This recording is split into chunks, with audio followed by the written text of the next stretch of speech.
on TSN. TSN, Canada's sports leader. You hear that? Without them, we wouldn't be where we are. Our crowd, Saskatchewan fans, baby, right there. There's going to be 40,000 out there. In Regina, there's nothing bigger than the Rough Riders, especially on Labor Day. The Saskatchewan people definitely know how to have a party. Riders rock! Go Riders! A lot of hitting, a lot of jaw-jacking going on. We punishing people, baby. We punishing these boys. The Labor Day of all Labor Days. For 60 Minutes, there's a huge just like, yeah, you know, we don't get along. Our fans don't get along with their fans, and, you know, our players don't get along with their players. Hi, I'm Nealon Green. The Labor Day Classic is coming up next on TSN. Hoo hoo. Yeah. Hoo hoo. Yeah.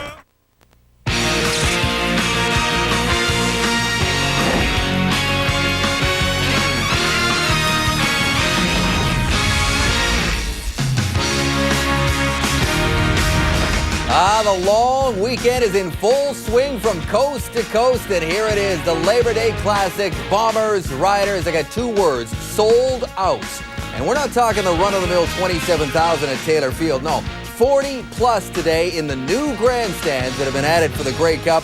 And those bleachers are going to get a workout today. Hi, everybody. Dave Rendorf, Chris Schultz, Matt Dunnigan, Jock Climbing. This is one of those games where the coach does not have to make any pregame speeches. No win one for the Gippers here. 40,000 out there. Hopefully at least that many watching on TV today, and this should be a good one. The Bombers are on a roll, having won 3 in a row. Saskatchewan stumbling just a little bit, having lost 2 of their last 3. And that whole Nealon Green, Henry Burris situation is always bubbling under the surface. There's always something about the quarterback position in Regina lately, isn't there? Yeah, Danny Barrett can't run from it. Last year was a young quarterback that started this football game and had a stellar performance by the name of Rocky Butler. Great move by head coach Danny Barrett to start this guy because he had no idea about the intensity of this football game. What did Butler do? He went out there and went off. He had 3 touchdowns running, didn't turn the ball over passing, was very efficient, and a victory over the Winnipeg Blue Bombers 33-19. This year, he's got a healthy Nealon Green, so Nealon will start. But I won't be surprised that if Nealon falters like he has the last couple of first halves he's played in, to see Henry Burris. A great opportunity for Danny Barrett and the Saskatchewan Rough Riders with the quarterbacking stable that they do have. But the key to tonight to me is Nealon Green, his legs. Cedric Shaw is back in the lineup for Kenton Keith and rushing the football and controlling that line of scrimmage, job. Absolutely. It'll be very important in the running game for Saskatchewan. And for Winnipeg, you know, this is a football team that's used to passing the ball and passing the ball effectively. And despite the fact that they're 7-3, football fans across the country know that the Bomber players and coaching staff have not been that happy with their play. One of the reasons why is Kahari Jones. His output has not been the Kahari Jones of the past. You know, at this point last year, he had 31 touchdown passes. This year, only 16. Why? Well, here's why. Because he's lost Arlen Bruce. He's down in the NFL trying out, and he hasn't been making plays like this. They got Bobby Gordon now back in the slot, and now he's got 2 threats down the seams. The seams are extremely important to Kahari Jones. He needs to get the ball deep. He needs to push the ball, give this receivers a chance to make plays. He did it last week, and I'm going to be interested to see if he can continue that tonight against Saskatchewan. Schultz. Hey, guys, I think we're going to have a great football game because both of these teams are confident from the previous game, July the 10th. For the Winnipeg Blue Bombers, they're saying we dominated. We ran the ball with Charles Roberts for 186 yards. We had 33 first downs. We controlled that game. Not with Saskatchewan. They say you guys were lucky. Troy Westwood hit a 55-yard field goal. That's why you won that football game. First and foremost, it's going to be physical. It'll be about fullbacks and guards and the guys who push and the guys who do the physical play. And I'll tell you right now, it's going to be one of those games where the 40,000 people are going to make a difference, Dave. My God, look at your face, young man. What? You told me it's a serious time of the season, and I'm getting serious. I'm just tired of getting ID'd when I go out with you guys. Change that. Time now to introduce you to the starting quarterbacks, brought to you by Wendy's, and here they are. As Jock told you, Kahari Jones for the Bombers and Nealon Green trying to get things going for the Riders at home. You've got the best seats in the house for the Labor Day Classic between the Rough Riders and the Blue Bombers. It's a sellout. Over 40,000 expected here at Taylor Field for the biggest game of the season. Kickoff's coming up on TSN. Right. They're ready to play. are you. If your name appears, you could win $1 million if 2 kickoffs are returned for touchdowns, or a prize pack if a punt is returned for a touchdown in today's game. Shop at Safeway today. Before you go back to school, get into Sport Check. We've got the hottest back-to-school trends in casual and athletic clothing, the latest footwear from your favorite brands, the best selection, the best brands, and great prices. Sport Check, the best value. I'm not content to be with you in the daytime. Girl, I want non-stop protection for your 24/7 life. New Speed Stick 24/7. It never quits. Cholesterol is a tough opponent because even if you're in top shape, you could have a cholesterol problem and be hit by heart disease. So if one of these criteria applies to you,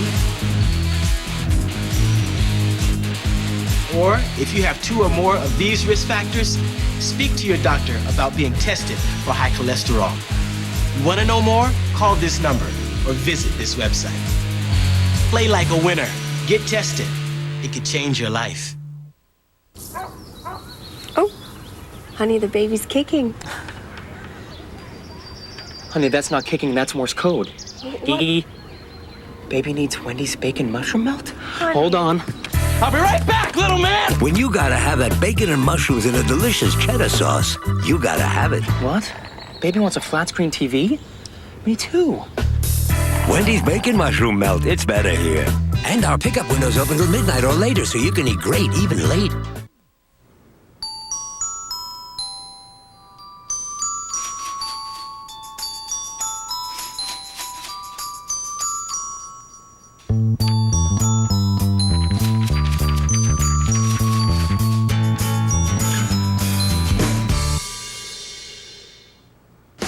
If life were like that, there wouldn't be the Visa Win What You Buy contest. Just use your Visa card and you're entered to win your Visa purchases for the month. There's a winner every day of the year. You could be next. Friday. It's the Battle of Alberta, as the Calgary Stampeders take on the Edmonton Eskimos. Wendy's Friday Night Football. Friday on TSN. The CFL on TSN is brought to you by Wendy's, the official hamburger of the CFL. Wendy's, it's better here. By Molson Canadian, why not seize the day? And by Rogers AT&T Wireless. Imagine getting more from your phone. Not many games in professional sports can live up to the hype. The Labor Day Classic in Regina is one exception. Their records don't matter much on this weekend. The Blue Bombers and the Rough Riders can always sell out Taylor Field. Well, this year there's a little extra on the line. These are 2 of the best teams in the league, both in the midst of a torrid Western playoff race, and the winner this afternoon takes a giant step towards finishing first. It is another sunny Sunday afternoon in Saskatchewan, a perfect day for a classic game. Temperature 27 degrees, the wind southeast, 19 gusting to 28. This is as good as it gets. Winnipeg's Dave Ritchie is 1 for 4 on Labor Day in Regina. The Bombers are looking to bounce back from a lopsided loss last Labor Day to a backup quarterback by the name of Rocky Butler. Danny Barrett will try and get his Riders back on track after the meltdown in Edmonton last week. He knows this is the most important game of his career as a coach. It's the Bombers and the Riders. It's Labor Day weekend. It's Taylor Field. And there's no place we would rather be. Absolutely perfect for Barrett and the Rough Riders, Ritchie and the Blue Bombers. Let's get it underway.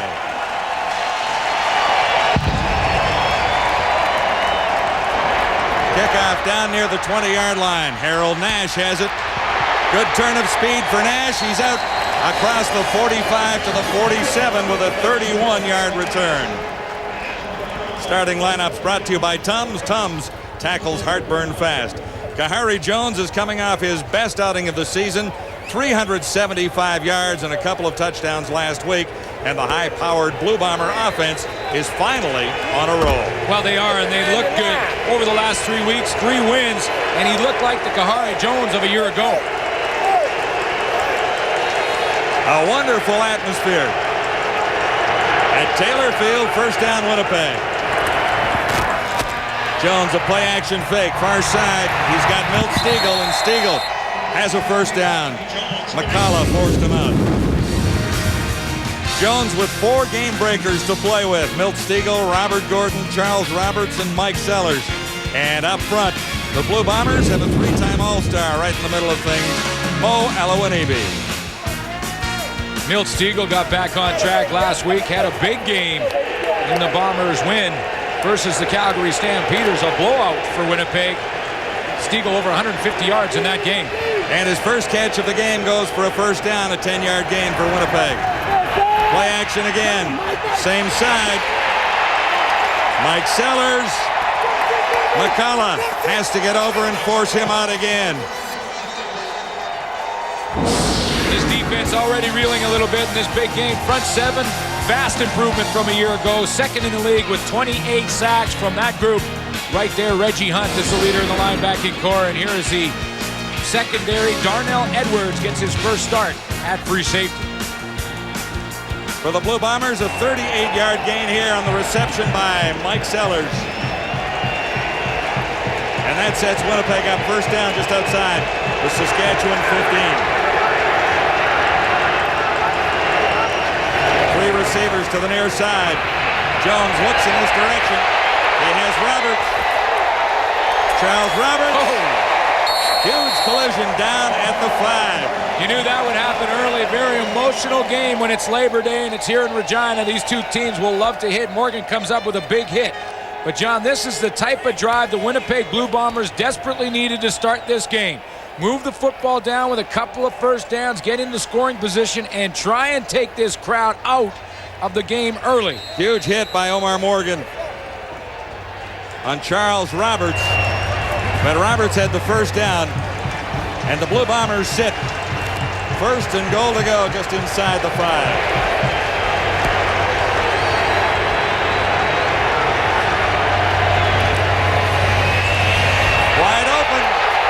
Kahari Jones.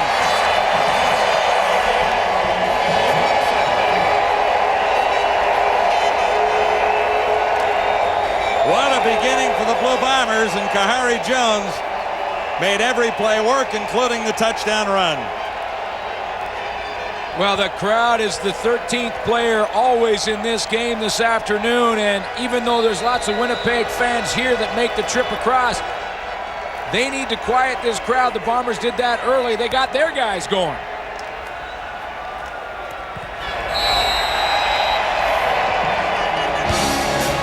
Kahari Jones has the first score of the game, a 4-yard scamper for the Blue Bomber touchdown. It was an amazing game. How's the heartburn? It's gone. I took Tums. That was fast. Ever wonder where heartburn goes? No. Interesting thing. When you ingest Tums, it goes directly to the acid in your stomach and actually converts it partially to water. And Tums contains calcium, something your body uses anyway. Anyway. Oh, you should have been at the game. Tums knocks out heartburn fast. That's all you really need to know. Bye. You, Karen? Steve. Oh, yeah. Nice. Thanks. What's this? Our wedding song. No, seriously, I want like 12 kids. Get an MP3 player and messaging on your phone with the Nokia 3300, only from Rogers AT&T. Buy now and get a free Tommy Hilfiger backpack. Remember your first time? At Source for Sports, we love the game as much as you do. Selection, fit, service. For first-timers, old-timers, or up-and-comers, Source for Sports. We know our stuff.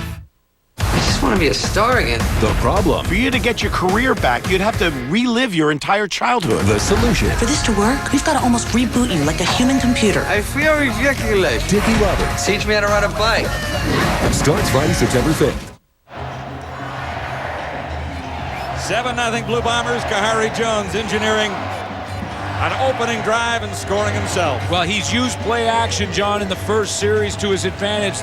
These two teams, the last time they played in Winnipeg, in a Winnipeg win on the last second field goal, They ran the ball, the Bombers, for over 200 yards. They come out in the first series running a whole bunch of play action. Chance for the Rough Riders to respond. Westwood's kickoff coming down to Holmes near the 10.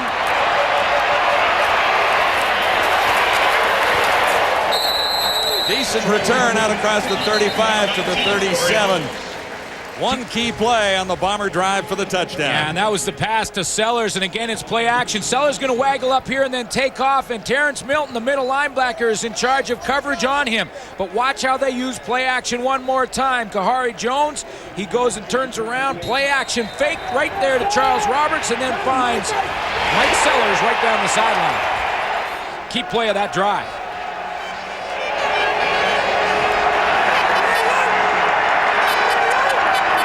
First and 10, Saskatchewan. Cedric Shaw gets into the lineup for Saskatchewan for the first time since week 2. And here are the targets. Dominguez is the leading receiver. Travis Moore is back in the lineup. Nickerson also playing well. And up front, a veteran offensive line with O'Day, Green, and McCoskey. They have been solid all season long. Nealon Green finds himself right in the middle of another Rough Rider quarterbacking controversy as he gets the start here today. And Green will get the first down. Travis Moore, first catch. Defense for the Winnipeg Blue Bombers in the front seven. Number 1 versus the run in Canadian football. Brian Clark coming off a huge game versus Calgary, had 2 interceptions. David Benefield leads the way with 6 sacks. There's your secondary. Maurice Kelly, the safety. Harold Nash, the leader in that group.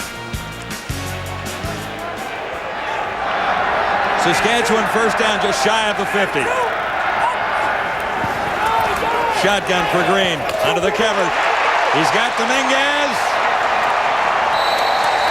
Huge first down for the Rough Riders. Matt Dominguez, leading receiver for Saskatchewan in the absence of Travis Moore for the last couple of games, but this guy's had a stellar season. Well, he has, with over 500 yards after 10 games, but he is a much better player with Travis Moore in the lineup simply because Travis Moore will demand more attention. That leaves a one-on-one for Matt Dominguez, and to have Travis Moore back is certainly a security blanket for the quarterbacks. He is the number 1 gun in the Saskatchewan passing offense and the key to the Rough Riders' success.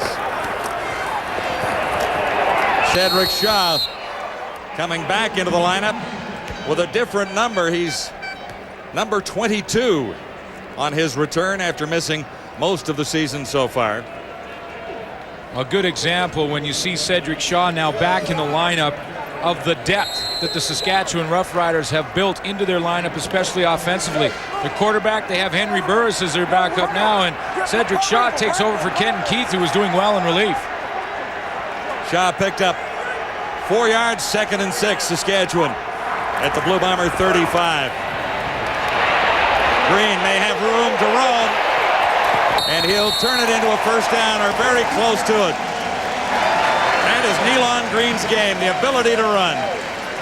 No question, he is at his best when he can run, and there's been a bit of concern here in Saskatchewan with Nealon Green that his quadricep on his right leg has been bothering, which of course has spurred on the controversy in the quarterback question mark, which is always here in Saskatchewan between whether or not you play Henry Burris, who's now been with the Riders for 4 games, 2 on the practice roster, 2 dressed on the sideline. And this is his 3rd game dressed, and he has been moved up to the number 2 spot. Nowhere to run. Terry Ray makes his presence felt. Whoa! He's just back into the Bomber lineup. Terry Ray just said to the Saskatchewan offense, I read your book. Here he is right here, and he's got to know something. This is game planning from Terry Ray. He saw the movement, he shot the gap, and was in the backfield.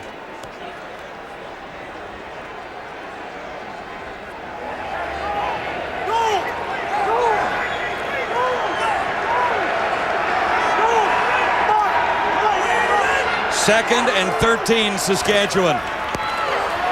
Green looking deep, no one home. Dominguez ran the sidelines, and Green Thought he was going to cut in. Well, he wanted Travis Moore, and Travis Moore was jammed up by Harold Nash. And I mentioned off the top of the show, Harold Nash is the leader in the secondary for the Winnipeg Blue Bombers, and he will be matched up against Travis Moore for most of this evening. Paul McCallum good on 87%. He's having a sensational year. Definitely in range, into a slight breeze.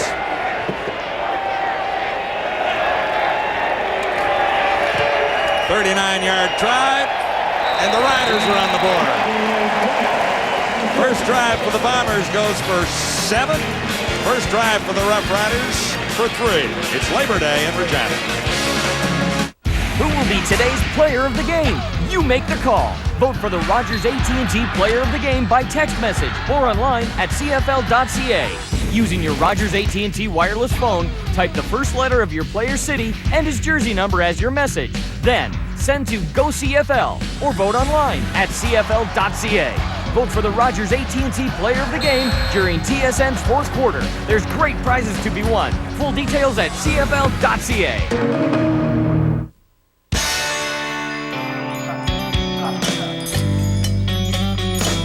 Getting your hands on a great deal just got easier.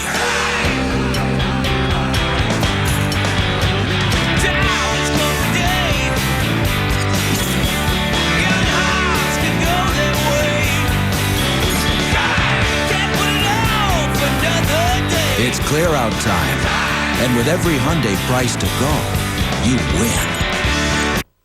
Old Navy cargo train, the hippest trip in America. Here's your host, Shamar Moore. Oh, it's time to throw down in some Old Navy cargo. Cargo fever. You got to boogie down. Cargo fever. I think it's going around. Get down to Old Navy for kicking cargoes, starting at just $28. Love, peace, and cargo. Only at Old Navy. So far, it's everything we've expected on Labor Day weekend at Taylor Field. First drive of the game, Kahari Jones moved the football down the field for Winnipeg and finished with his third touchdown run of the season, and Saskatchewan answered with a field goal. Bombers' second possession here, beginning at the 35 after the Rough Rider three-pointer from McCallum. Charles Roberts cuts it back inside. Better than 5. Scott Schultz was there to make the tackle. Charles Roberts has just over a 5-yard rushing average on the season, but he has 831 yards, and the last time these two teams met up, boy, he had a big one. 186 yards rushing, average jumped up to 6.6, and also had a touchdown. And the Bombers as a team ran for 250 yards in the first meeting against Saskatchewan. 2nd and 4. Roberts again.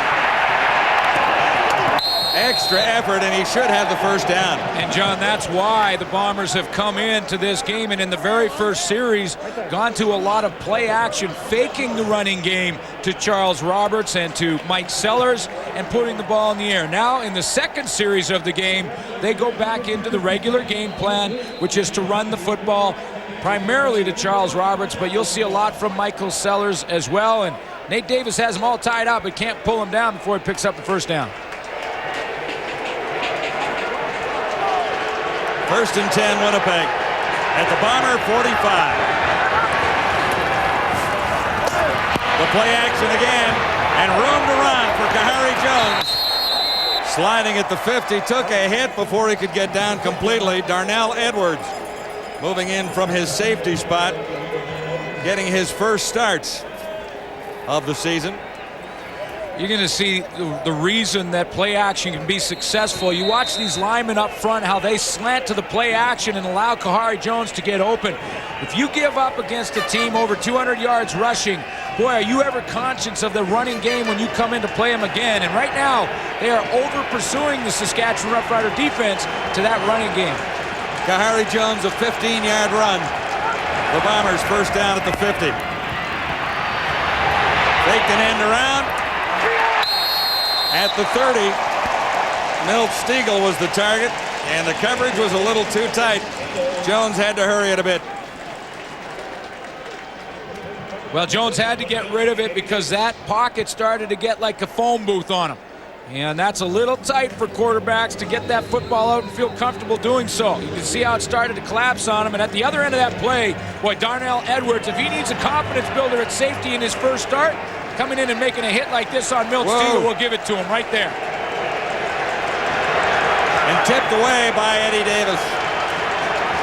2nd and 10 Bombers. Jones under the cover. Stoddard has the catch. See, now it's more like a living room or something, that you see the pocket is a lot bigger as he moves the pocket a little bit for Kahari Jones. See how he moved it just slightly at 3 or 4 yards to his left. Now look at the comfort zone he has and the throwing lane that he has to get that football out there to Stoddard. You want to make sure that the quarterback is comfortable. So that's why you want him in a living room, not a phone booth. Not a phone booth. You don't want him in a phone booth. It's a little tight quarters. Close enough to measure on the gain by Stoddard. Good yard shy. John, I'll mention it again. You can see with the production offensively from the Winnipeg Blue Bombers how quiet all of a sudden it is. There are over 40,000 packed here in Taylor Field, a sellout. And they're quite quiet right now. 40,323. It's amazing. Third down, about a yard to go. The Bombers are going for it.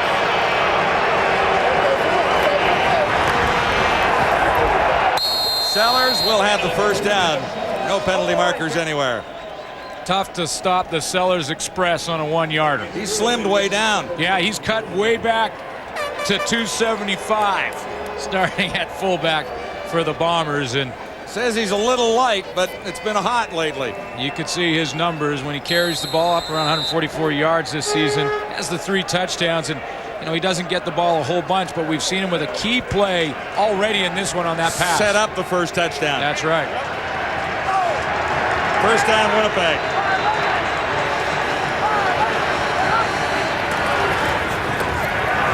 Roberts, will he get around the corner? On an extra effort, he does a great move by Charles Roberts. He appeared to be stopped. Rough Riders had him lined up. Somehow he got away. Terrence Melton, the middle linebacker, was wanting a holding call on the play. He's just to the left of your screen, got pulled and turned all around. And I don't know how Charles Roberts found a way to make something out of that, because there certainly wasn't a whole bunch of room for him to run on that left side. But he doesn't need much room. Not quite as much as his running mate Sellers. 12-yard gain, first down Winnipeg. Now inside the Saskatchewan 30. Kahari Jones has engineered 2 super drives already. Roberts again. Couldn't get away. Melton had him that time.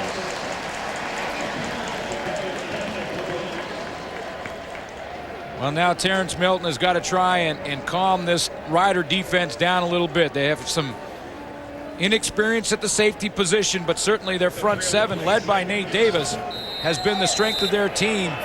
Shante Peoples having maybe his best year as a pro. Those are the leaders that they look to when they start to reel a little bit, which they have in these first 2 series. Gain limited to 3, 2nd and 7 Winnipeg.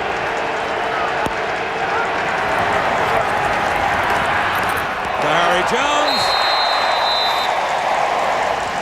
And he didn't miss by all that much. Well, Darnell Stiegel. John, the presence of Darnell Edwards in the middle. And again, that's 2 pretty good plays from a guy in his first start this year. He forced Kahari Jones to throw that football in a place where, as you can see how that ball's way out to the left, because of where Darnell Edwards was lined up at the safety spot, that forced Kahari Jones to throw it to the outside and hope that Stiegel could try and run under it, and he couldn't get there. Edwards, a graduate of the University of Manitoba, Montreal native, has had tough luck and hurt both knees in the CFL, just getting back into the lineup. Westwood has a 31-yard field goal. So the Bombers have scored on both drives and have the lead. Honey, the baby's kicking. Honey, that's not kicking, that's Morse code. Gigi, baby needs Wendy's bacon mushroom melt? Hold on. I'll be right back, little man! When you gotta have that bacon and mushrooms in a delicious cheddar sauce, you gotta have it. What? Baby wants a flat screen TV? Me too. Wendy's bacon mushroom melt, it's better here. And our pickup window's open till midnight or later, so you can eat great even late.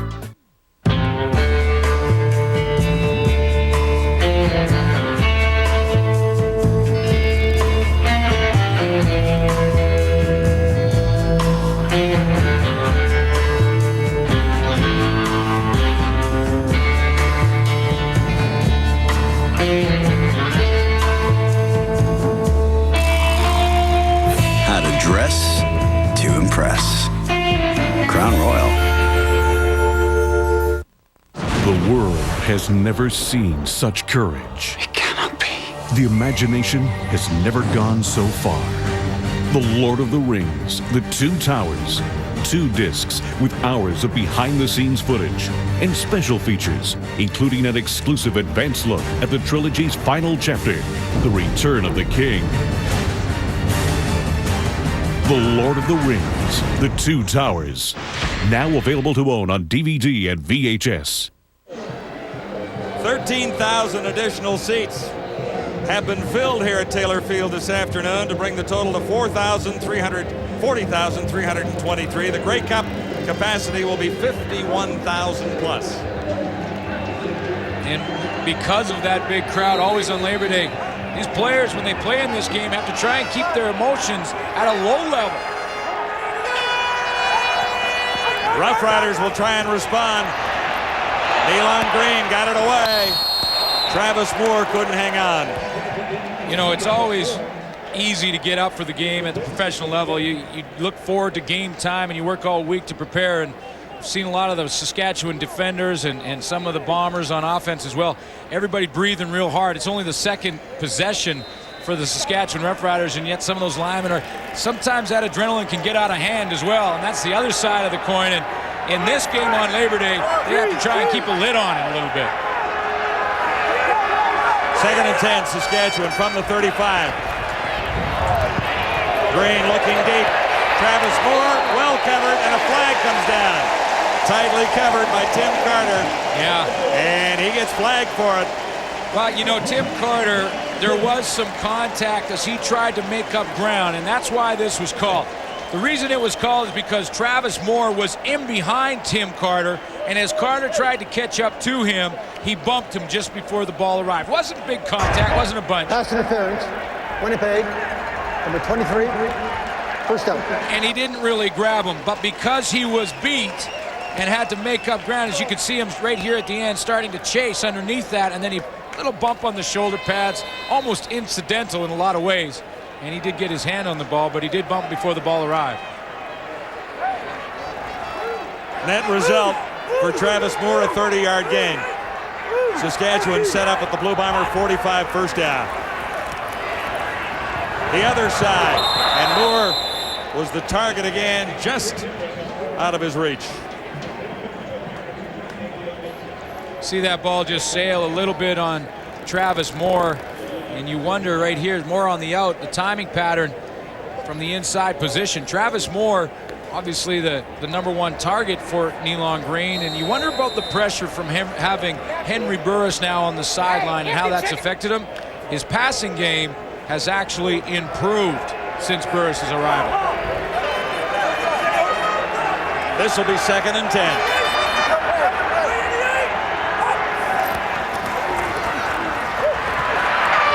Won't get it away, batted down.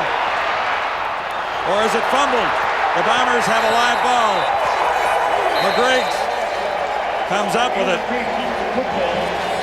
Well, the question was Nealon Green's arm moving forward when he was hitting the pocket? And I don't think it was. He looked like he was hit. That ball popped out of there, and the officials didn't hesitate. They let the play continue. It's Take a turnover. another look. Nealon Green has the ball down low on his hips, and absolutely that ball pops right out of there and is gone. That's a fumble. Winnipeg football and the first big turnover of the game. See if they can capitalize now.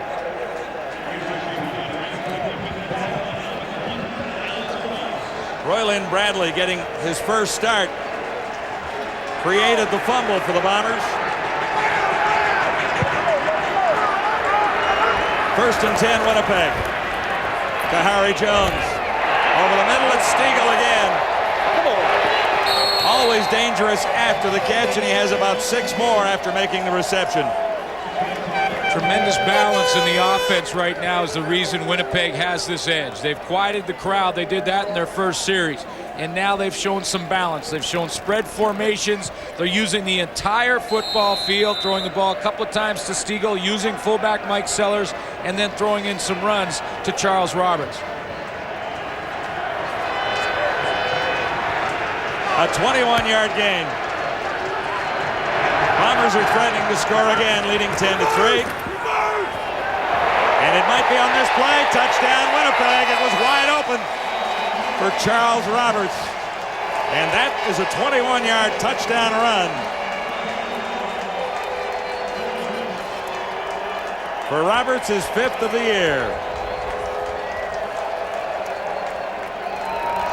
And you see the explosion from Charles Roberts on that play. He may be one of the only running backs in the game that you really don't worry about his per rush average, because at 5 it doesn't look all that impressive. But he can, on one play, accelerate and explode like that and really hurt defenses.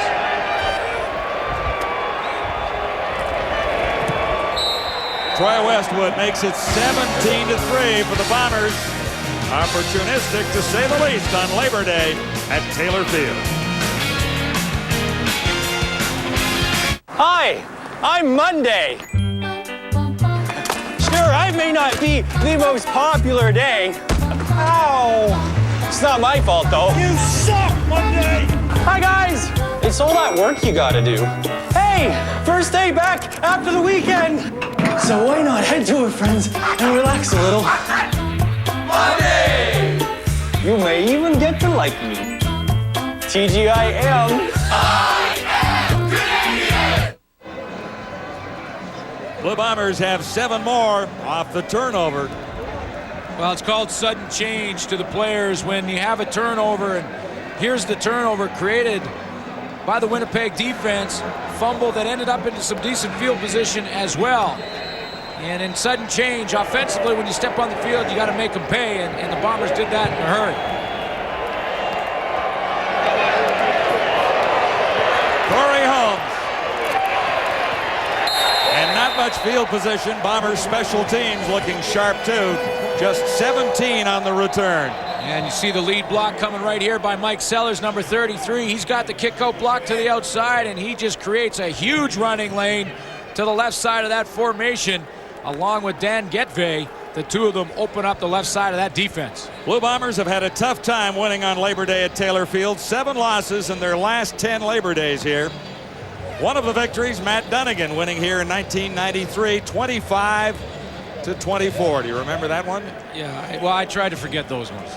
I remember some of the wins, but I try to forget. You're not remembering Matt's big day? I don't remember Matt's big day, but boy, for the Winnipeg Blue Bombers, you can count the wins on Labor Day on one hand, because it is awful tough to come into this park, a packed house in the afternoon, and find a way to win. But the Bombers this afternoon have done what they've had to do to start this game. That's get 3 successful drives in a row, take the crowd out of it, and then it just becomes another game.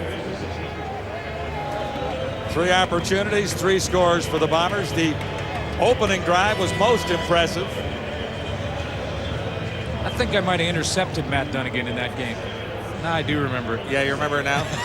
Actually, Bombers hammered you guys that day, 25-24. Oh, yeah, well, they consider it a blowout if they were out on by 1.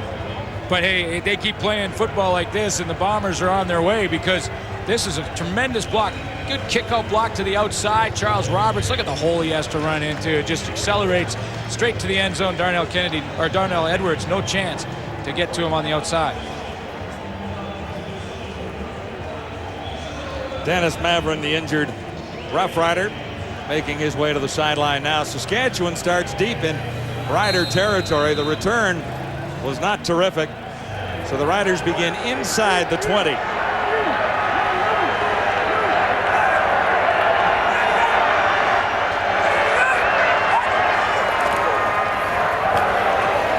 Cedric Shaw. Not much there. Benefield was waiting.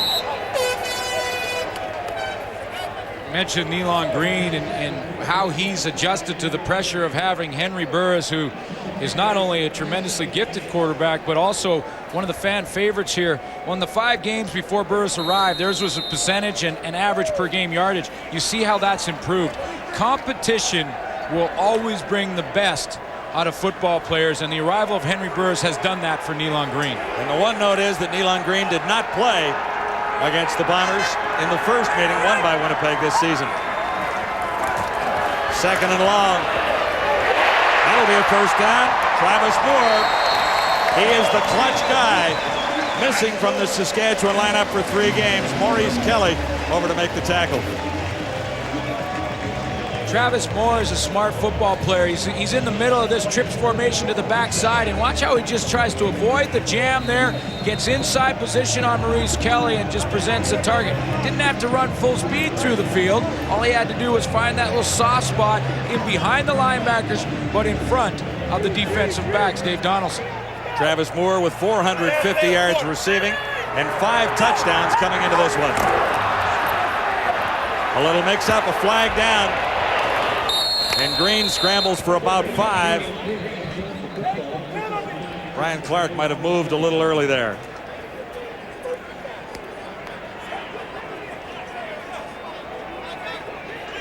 You know, I've been watching Nealon Green because a little talk about that quad injury and how he's run the football. Offside, Winnipeg, number 48, first down repeated. And the Riders will take this penalty, put them in 1st and 5. And he looks like he's not favoring the leg, so Nealon Green looks to be okay physically.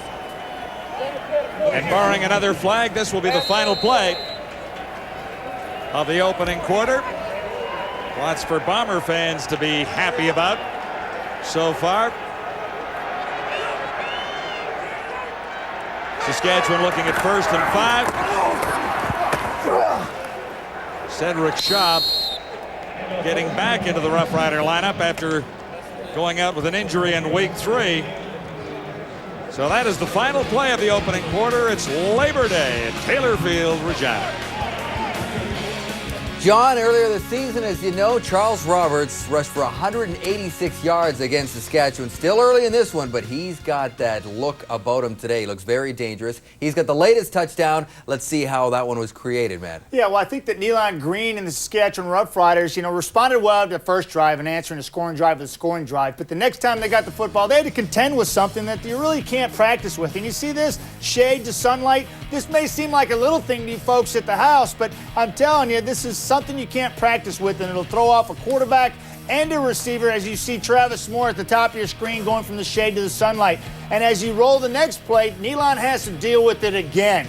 And he has to also deal with the Winnipeg Blue Bomber rush here, and that'll throw you off. And we see Royland Bradley cause a fumble, and McGriggs pick it up. And you heard Glenn Suter talk about sudden change and how the Winnipeg Blue Bombers capitalized on that turnover. But I think it was one of those things that you really can't practice with, Schultze. The sunlight, the shade, it's not an excuse, but it is a fact of the game, Chris. It's a 5 o'clock start. It's a different environment in this game, and that's a very legitimate point. The teams going into those shadows are going to have problems. But also, you have 2 facets of offense, the execution and the play calling. Want to show you how the play calling made a big difference in this football game. This is the second play of the game, a little out and up to Sellers, taking advantage of Terrence Melton's aggressiveness, biting on the fake over the middle, and then they did it again. This is a screen to Roberts. What does the screen do? It takes advantage of an over-aggressive defense. That's play number 3. Number 4, this is perfect. A bootleg near the goal line where they're being threatened to score points. Greg Paul play calling, Jock. By Paul. By Paul. By Paul. Paul LaPolice. Yeah, no. You know what? The first quarter is really when offensive coordinators earn their money because they can actually start to dictate things to the defense. And I like what Winnipeg has done here in the first quarter in the sense that they have mixed their run and their pass. They've got 8 passes so far and 7 runs. And they've mixed play action into that. You heard Glenn Suter talk about the play action. What you're doing is you're using that aggressivity of the Saskatchewan Roughriders against them. They're playing at home, huge crowd. Believe me, they all want to get to the quarterback as hard and as quickly as they can. Sounds like the Bombers are almost at home. There's so many Winnipeg fans in those stands. Let's get you back to Taylor Field. John and Glenn. And we had to fight the urge to buy a watermelon, hollow it out, and wear it to the ballpark here today. And we have done so. It is a fashion statement, no doubt about it. Well, there is a lot of fans that make the trip from Winnipeg. In fact, the Bombers this week, because of the crowd situation here, practiced with loudspeakers on the field, and they actually stayed in Moose Jaw, which is just outside of Regina.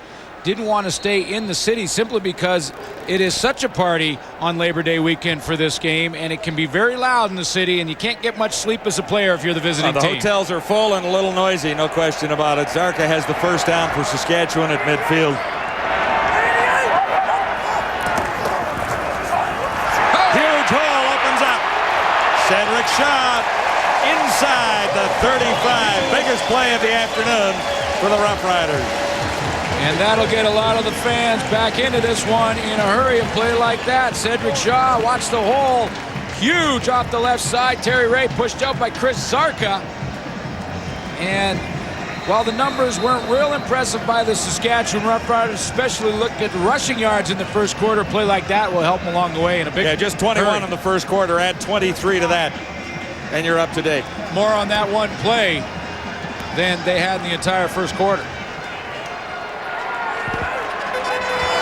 Double tight end formation. Nice fake. First down, Rough Riders out at the 15. Travis Moore again.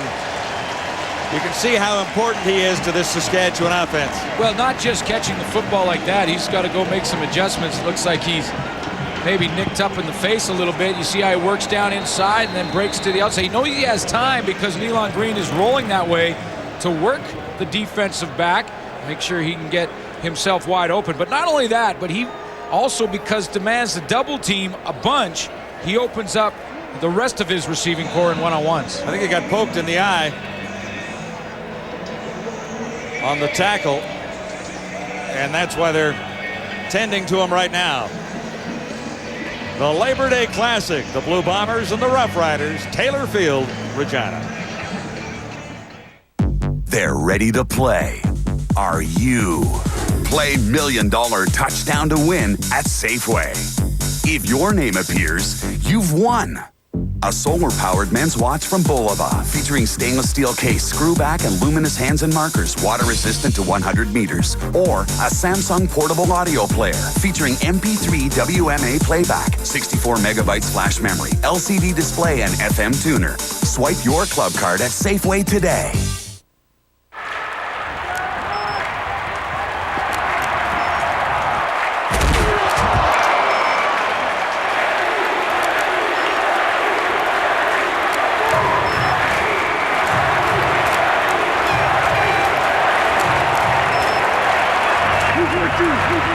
Don't talk during the game.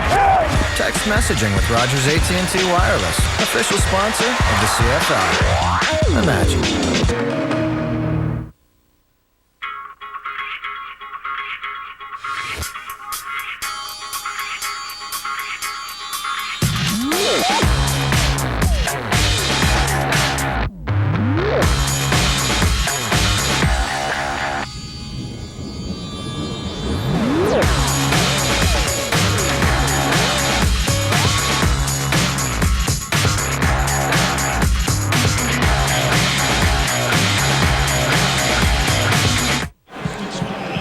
The Rough Riders have won 4 of the last 5 Labor Day Classics. As you can see, the Bombers are well prepared here this afternoon as we bring in Ray Morrison somewhere in the stands. Yeah, John, in talking with a lot of the Winnipeg Blue Bombers in that streak of losing 4 of 5, they'd like to end that as far as the Riders' success has been concerned. And a lot of them feel the best way to do that is to win in front of the largest crowd in Labor Day history at Taylor Field of 40,320. For some reason, it doesn't matter what these teams' records are. At the time, the Riders always seem to come out on top, and the Bombers are going to see if they can stop that in front of the biggest crowd ever here for a Labor Day weekend game. The new seats added for the Grey Cup, and there will be more before Grey Cup Sunday arrives. Seating here will be 51,000 plus for the Grey Cup. 77 days away, folks. And this province will put on the biggest party of the year. And it is Fritos Fandemonium Day here in Regina, where one lucky fan will receive a trip for 2 to the Grey Cup right here Nothing satisfies like Fritos, and we can only hope that maybe it's a Blue Bomber fan that wins, so the trip is worthwhile. I mean, you wouldn't want to be coming from South Albert on the free trip, would you? Saskatchewan first down. Oh.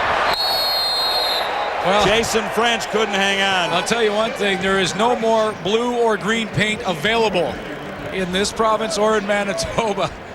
Travis Moore is on his way to the dressing room. You're right, it looked like he was poked in the eye, or at least cut. He might have to go in there for some stitches. I know they were holding that gauze on the right side of his hand. This is a play where he was injured. Maurice Kelly right across, up high in the face, and must have got his hand in there in some way, maybe his thumb, and looks like he might have cut Travis Moore. This is 2nd and 10, Saskatchewan at the Blue Bomber 15.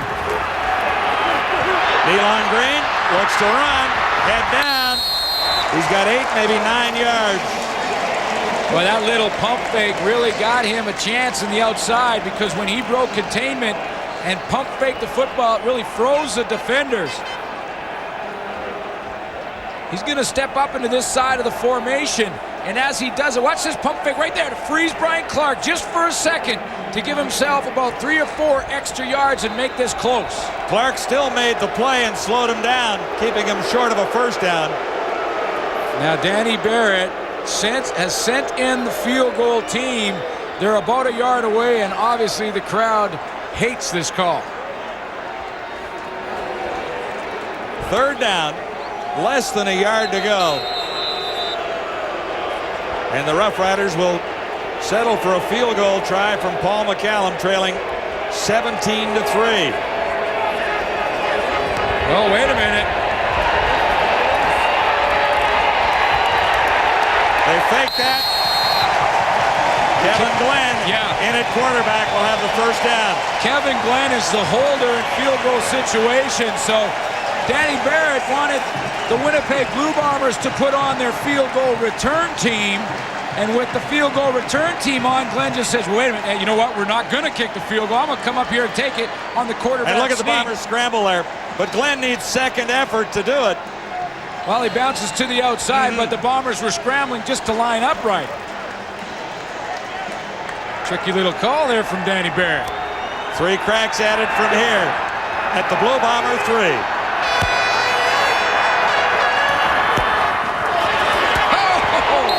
Cedric Shaw up and away. Boy, he got some airtime. I thought he might just fly into the end zone from 4 yards out. That's how much airtime he had, but he landed on a bomber. That was his problem. He takes the handoff. Watch him go up and over. Looks like he's just going to fly all the way, and then he is hit right at the line of scrimmage. Ryland Bradley. Yeah, Bradley got underneath him. Usually it is the other way around. The bomber lands on you. 2nd and goal from the Bomber 1. That'll be it. Our man Chris Zarka. Touchdown, Saskatchewan. Yeah, the Riders This is the guy they call Mr. Rough Rider. The Riders have one too. We talked about Mike Sellers, and it's tough to stop the Sellers Express and 1 yard away. Well, Zarka is the Riders' answer to that. Not many carries on the season for Mr. Rough Rider, but he has a lot of touchdowns. 212 rushing yards.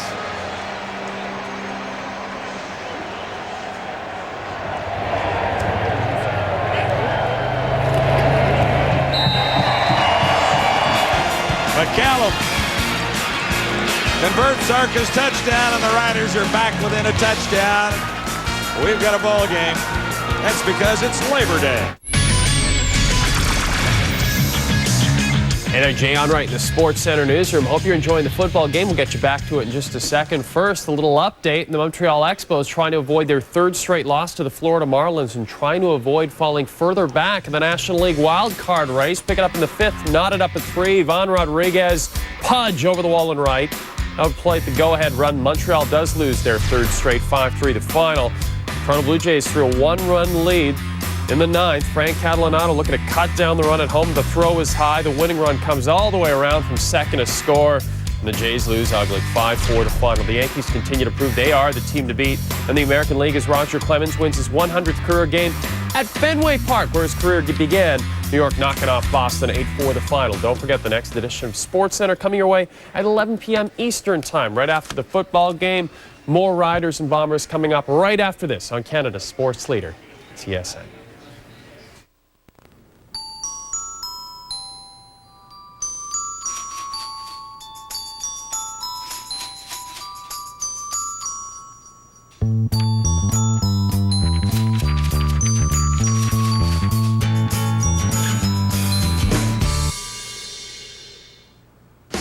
If life were like that, there wouldn't be the Visa Win What You Buy contest. Just use your Visa card and you're entered to win your Visa purchases for the month. There's a winner every day of the year.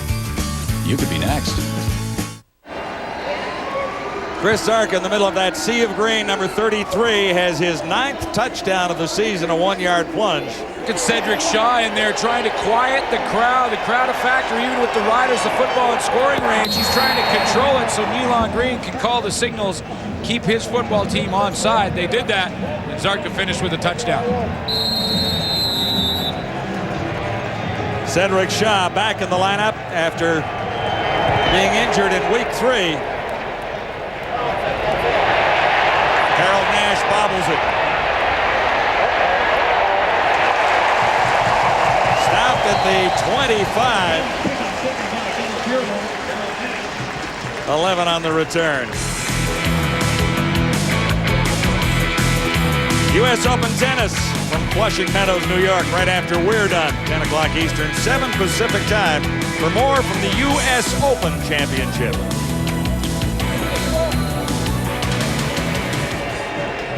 That's a key play. Field goal formation that turned into a first down. Kevin Bland off the left side. The key play to set up that Zarka touchdown and get the crowd back in it.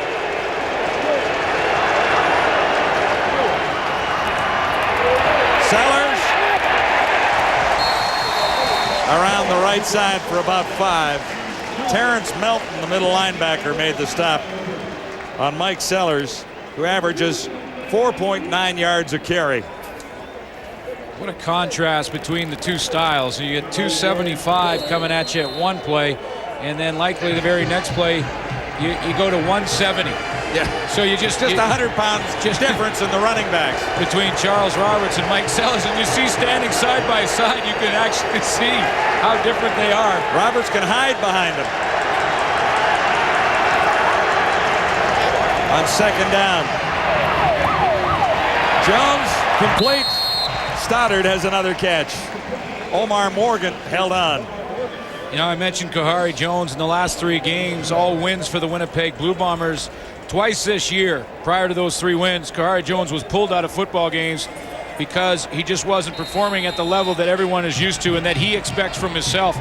In the last 3 games, he has improved in a big way, averaging over 300 yards passing in the last 3. And last week was his best game of the season. Another Bomber first down. Jones will put it up. Sellers sliding out of the backfield. Davin Bush got a hold of one leg. Jones 375 yards and a couple of touchdowns last week against Calgary. Well, I mentioned over 300 yards in the last 3 games. His completion percentage in those 3 jumped up to 66.5. And in the last 3, 6 touchdowns and just 1 interception. That is the Kahari Jones that Bomber fans are used to seeing. There's his production in the last 3 games, folks. Pretty impressive. Second and 8. Winnipeg at the 40. Wide open target far side. It's Stoddard again. Well, that's a tough catch for Jamie Stoddard over there. Looking back into the sun. Yeah, the sun comes right off that corner here at Taylor Field, and that was a high throw. He had to expose himself to a hit from a defensive back by both arms up over top of his head and try to fight the sun as well. Key play. He had to look over that corner, and that sun comes right down in that corner. It's awful tough, and that's a good catch by Jamie Stoddard. Get good first down production, which has been the trademark for the Bombers in this game so far.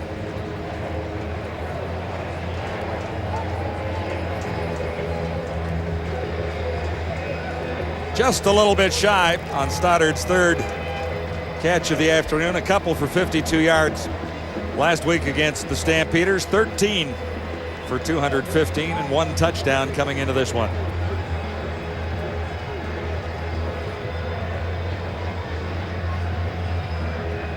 You know, there's these two teams in the standing. It's so tight in the West right now. That's really the most important part of this football game. But when it's Labor Day weekend and these two teams are playing, the bragging rights almost becomes more important and upstages the standings. Well, there's not a game like this in the CFL guaranteed to be a crowd pleaser. There was early movement on a 3rd and 1. Yeah, that's first down. That Terrence Milton was in the backfield well before the snap of the football for the Riders. So that will be Bomber first down unless somehow he was drawn offside. Well, less than a yard to go. The Bombers were in pretty good shape to get Offside, it anyway, Saskatchewan, even without 37. the call. First down. It was Terrence Milton. Just having a look at Travis Moore's situation. He went off to have some stitches on his cheek, guys. Apparently his visor came down and nicked him, and he had to go off for about a half a dozen stitches. So Ivan Goodfriend told me that he's going to be back. Oh, yeah, you can't. A couple stitches and he's back out there. You can't keep Travis Moore out with a little cut. First down. Bombers have it on the ground. Charles Roberts is wrapped up. Riders defense really struggled in the first half against the Eskimos last week. In fact, Danny Barrett said it was the worst half of football his team had played since he became the head coach here. And I actually talked to defensive coordinator Richie Hall as well. And Richie said probably the worst game they played in the last 2 years, going back to 2001. So no question, this Rider defense with the pride on the line in this big game want to bounce back. 2nd and 10. Blue Bombers.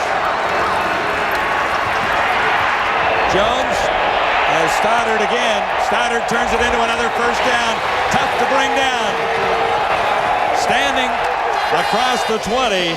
And Bob Perry finally got over to make the tackle.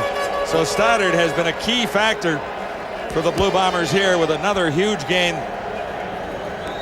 John Ladolphus McCalla slips number 1 on the play. He goes down. Watch as he tries to cut underneath that little rub from Robert Gordon. He goes down right at the 45-yard line. Jamie Stoddard wide open, makes the catch, and then picks up some yak yards after the fact. In total, 40 yards for Stoddard on this play. Yards after catch. I got your yak. Yes, I do.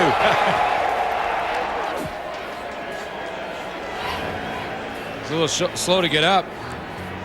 Good start for Jamie Stoddard here in this one. 4th catch, he has 65. A father. Somebody in here! A daughter. You're a con man? Con artist. Matchstick man, whatever you want to call it. And a million ways. You're ready for this. I was born ready. To take your money. In this situation, it's very important to remain calm. Academy Award winner Nicolas Cage, Sam Rockwell, Alison Lohman in a Ridley Scott film. That's no way for a young lady to behave, and shame on you! Matchstick Men. Starts Friday, September 12th.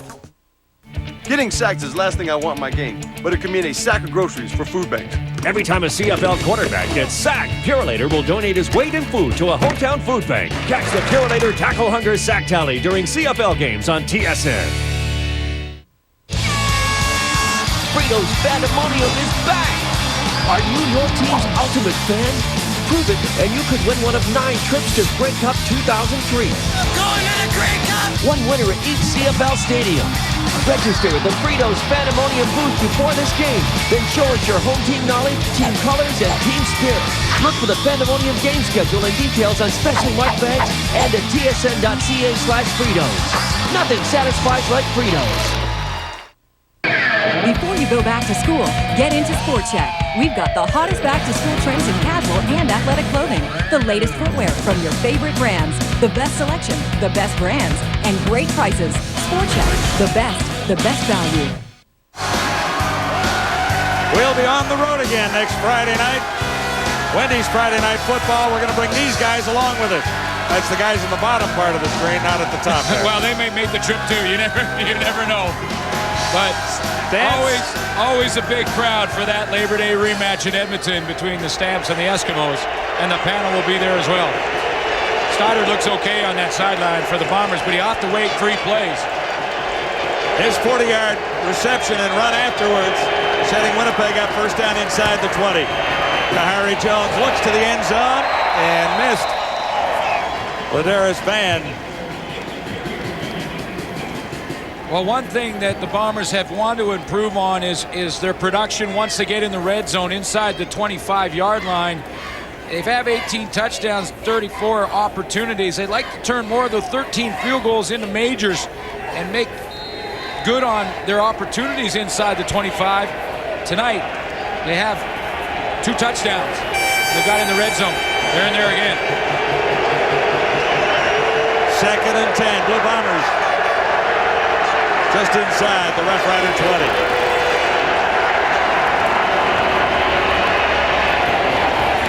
Picked off. Jackie Mitchell. A one-hander. And that saves the Rough Riders bacon. Well, if the crowd wasn't in it then, after the Rider touchdown, they're certainly in it now after the Jackie Mitchell interception. His 6th interception on the season. Linebackers have been ball hawks for these 2 teams. Jackie Mitchell now has 6. On the other side, Brian Clark also has 6. A little embarrassing for the DBs, wouldn't you say? Well, nice play by Mitchell, too. He looked like a receiver because he catches it. He's right over here at the right of your screen, and he's going to come all the way back in the formation, asked to do some pass coverage, cuts underneath, and then makes a nice one-hander right at the left side of your screen. Mitchell has taken 2 of his previous interceptions back for touchdowns. Corey Holmes around the left side. The Riders are able to run.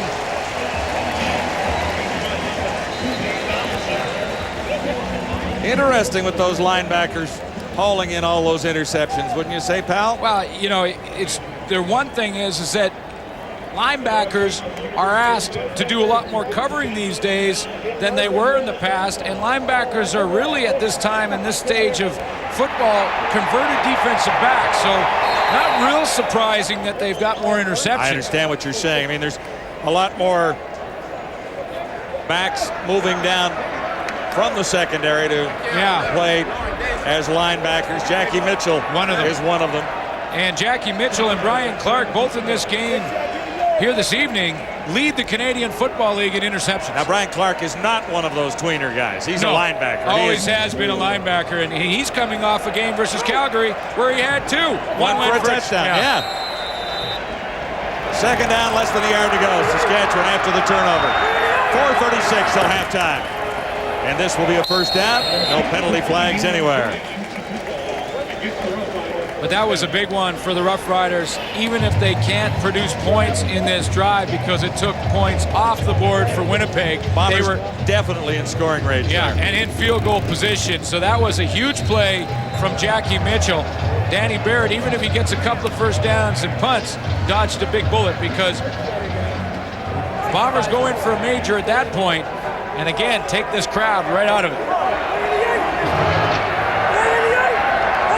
1st and 10, Saskatchewan.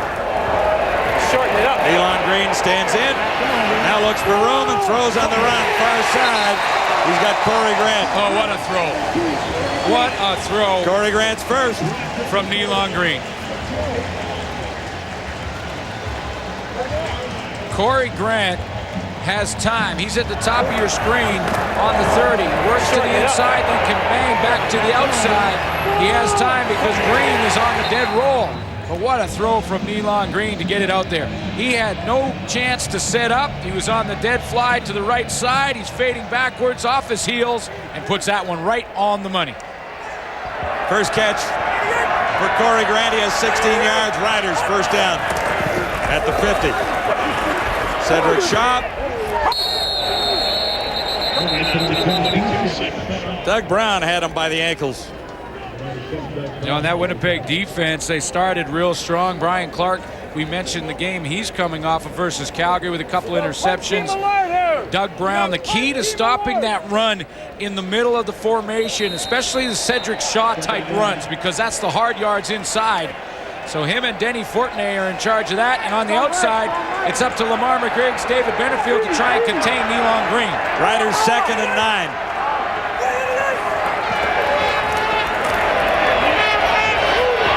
Green won't have anywhere to go. There's a flag down. Lamar McGriggs was making the tackle. And that's what we're talking about. It's up to the outside linebackers, Lamar McGriggs, Terry Ray, to try and contain Nealon Green, and it was Lamar McGriggs who tracked him down there. And the flag was down deep in the Blue Bombers secondary. We'll check it out and return. The 3-minute warning is up at Taylor Field on Labor Day. Oh, honey, the baby's kicking. Honey, that's not kicking, that's Morse code. Gigi, baby needs Wendy's bacon mushroom melt? Hold on. I'll be right back, little man! When you gotta have that bacon and mushrooms in a delicious cheddar sauce, you gotta have it. What? Baby wants a flat screen TV? Me too. Wendy's bacon mushroom melt, it's better here. And our pickup window's open till midnight or later, so you can eat great even late.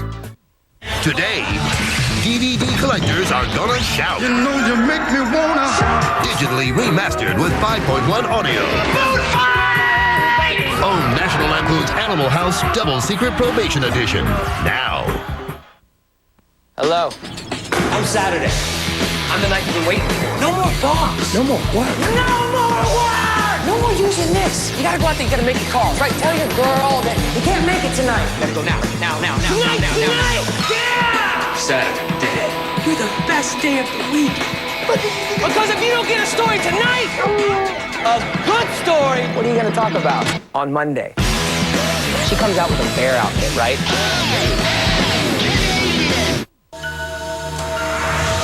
You're about to experience a different kind of power. Power Stripe from Gillette Series. A stripe of extra odor-fighting ingredients makes it very powerful, and power is a sexy thing. Lamar McGriggs is going to do a nice job here of tracking down Nealon Green, but his efforts go for naught because of the illegal contact down the field by Dave Donaldson. Dominguez was coming across the middle right there in your screen, and as he breaks to the outside, Donaldson gets them all wrapped up. There's the illegal contact, first down Riders. Riders are at the 50. Green has time, but a flag comes down. No catch near the 35. Chris Zarka was the intended receiver, couldn't hang on. This one will come back. Anyway.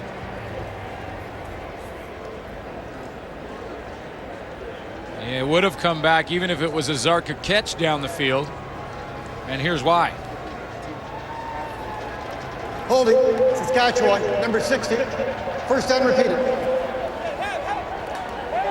Gene Mikowski called on the holding, and Mikowski's going to be matched up for a lot of the evening against David Benefield, who is having a very good year. 6 sacks for Benefield. He had a forced fumble versus Calgary that went for a touchdown, and those two will go head to head. 303 versus 245 pounds of quickness. Benefield, the lineman of the month for August. Also pick the time of the clock. First and 20, Saskatchewan back at the Riders 50 now. Little screen pass almost picked off. In fact, it is. Denny Fortney comes up with the interception. It just dribbled into his hands. Denny Fortney is not often asked to try and cover anybody, including the running backs and Cedric Shaw. That's the job of the linebackers. But Denny Fortney will just sniff this one out on his own and slide over to Shaw. It bounces off Shaw's hands and right into the big paws of Denny Fortney. You can see him slide over there. He reads it on his own. That's not his responsibility, and shows up when Nealon Green doesn't believe he should be there. The interception sets the Blue Bombers up inside the Saskatchewan 45. Charles Roberts. Jackie Mitchell made the tackle. The Bombers so far offensively have done exactly what they've wanted to do in this game, and that's to provide some balance, running the football, using play action, finding Milt Stegall, Jamie Stoddard a few times, and take the crowd out of it early. Get an early lead, because on Labor Day, if the Bombers come in here and don't do that, it snowballs in a hurry. Gain of 7, 2nd and 3, Winnipeg. Roberts again, he won't get there this time. Terrence Melton. Come on, guys. And this Saskatchewan defense, they were reeling in the first quarter and probably too pumped up. I mean, I know coming in as the home team playing on Labor Day weekend, you are always so high. You walk onto the field about 3 or 4 feet off it. You're floating in this game. The adrenaline is pumping. They've settled down since then, made some plays. Jackie Mitchell with an interception. Terrence Milton, a couple big plays on the run. And the interception by Denny Fortney sets the Bombers up for this field goal try from 42. Westwood made his first. And he's 2 for 2. Turnover turns into 3 more on the Bombers scorecard. Bye. You, Karen? Steve. Oh, yeah. Nice. Thanks. What's this? Our wedding song. No, seriously, I want like 12 kids. Get an MP3 player and messaging on your phone with the Nokia 3300, only from Rogers AT&T. Buy now and get a free Tommy Hilfiger backpack. It's the Bombers by 10 with less than 2 minutes to halftime. Saskatchewan from the 35. Cedric Shaw for about 5 when all is said and done. Lamar McGriggs over to make the tackle on Shaw. What an afternoon for football here at Taylor Field. And the guys are ready to go at halftime. Yeah, you got to check them out quickly at halftime and then in the third quarter, because then they're heading to the airport for Edmonton. Oh, they'll need an early start, yes. Because they love to get on the road. The group love to get on the road, so they're on their way. Green, look for Grant, couldn't make the catch. Tim Carter was covering. Timing was perfect from Tim Carter. He came up and Carter's made a couple plays. It seems like on Labor Day weekend when these two teams play, it's always sort of the player that you least suspect that comes up with a big game. Maybe Tim Carter for the Bombers will be the guy. He's made a couple in this one already. It's often sort of the guy that is the left guard or the fullback or maybe the third string quarterback like the a year Rocky ago. Butler type. Maybe. Who had his first start on Labor Day. Maybe it's and that was his only start, but he won.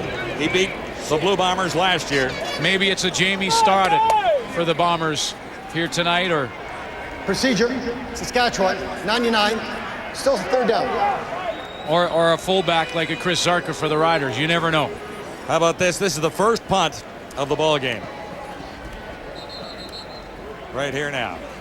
Well, it'll be the second. Are you saying that the punters should feel guilty? Well, I'm just saying that everything else has gone on, and teams haven't been forced to kick the football. Well, what we've seen is we've seen some pretty good offense from both teams. They've moved the football and put some points on the board. And Kahari Jones. Please reset the clock to read 1:30, 1:30. Adjust the clock here and make sure that they add the second.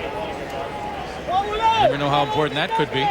Kahari Jones in his last 3 games, I mentioned how he's improved and really playing with the confidence he played last year, and he's carried on again in this first half. Another flag goes down on this punt. And so does Lawrence Deck, stopped at the 35 by Eddie Davis. We'll check out the infraction back near the 40.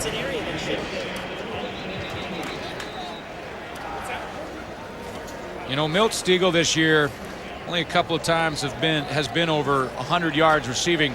One of them last week versus the Calgary Stampeders. Last year in 2002, he was over 100. Holding, Winnipeg, number 3. First down. He was over 100 yards 10 times. And he just has not been allowed to get that deep ball like he did a year ago. Teams are double teaming Miltstiegel, having one guy short and jamming him up, and then another deep to pick him up once he gets around the jam. Now, he did break loose last week versus Calgary, 175, his best game this year. But if Miltstiegel's going to get 100-yard games this year, he's going to do it with 10, 15-yard patterns and have to add them up in a hurry. Ladarius Van, number 8, flanks to the near side for Winnipeg. Trips on the far side of the field. Jones can't find anyone. He'll grab a couple of yards, forced out by Marcus Adams, and there's a penalty marker there. Marcus Adams chased Kahari Jones and gave him a little push right on that sideline, which is where the flag came out. No infraction on the play. And they're going to wave it off. Fans hated it. And we'll show you, fans hated this. The flag came out with this little push right there. As Kahari Jones was on that big white stripe, they realized that there was no problem. Jones was okay, and they waved it off. It's a good decision.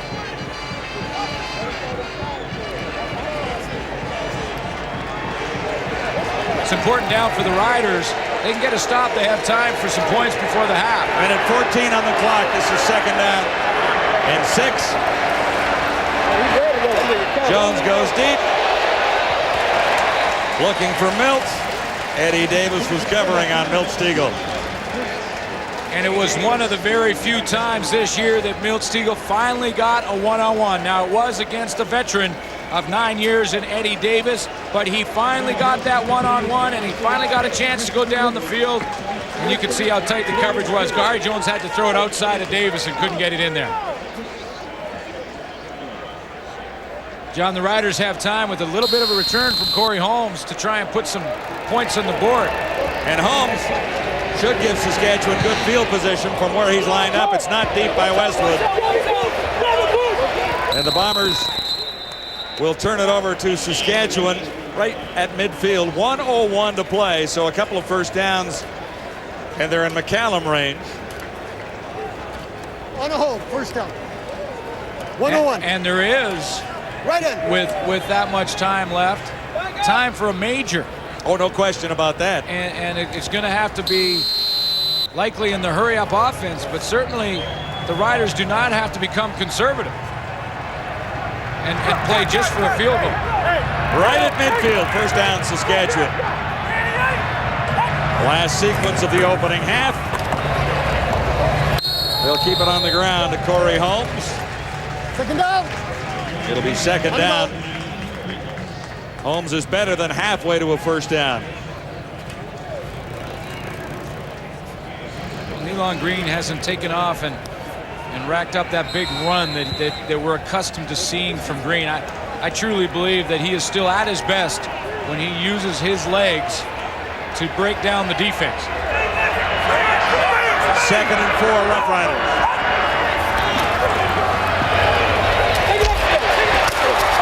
Cedric Shaw will have the first down. 38 seconds till halftime. Nice little rub play from the Riders. Have two receivers go down inside, and Cedric Shaw just slip underneath to the outside. Flag on the far side of the field. This is coming back. Well, was the rub a little too aggressive?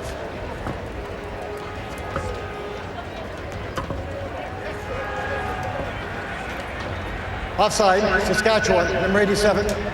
Second down, repeat. Well, it wasn't too aggressive. They just were a little too anxious to execute the rub. Jason French got the jump.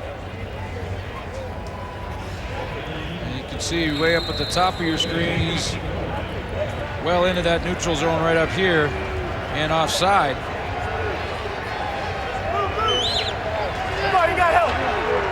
So this will be second and 9 Riders. 38 seconds, another flag down.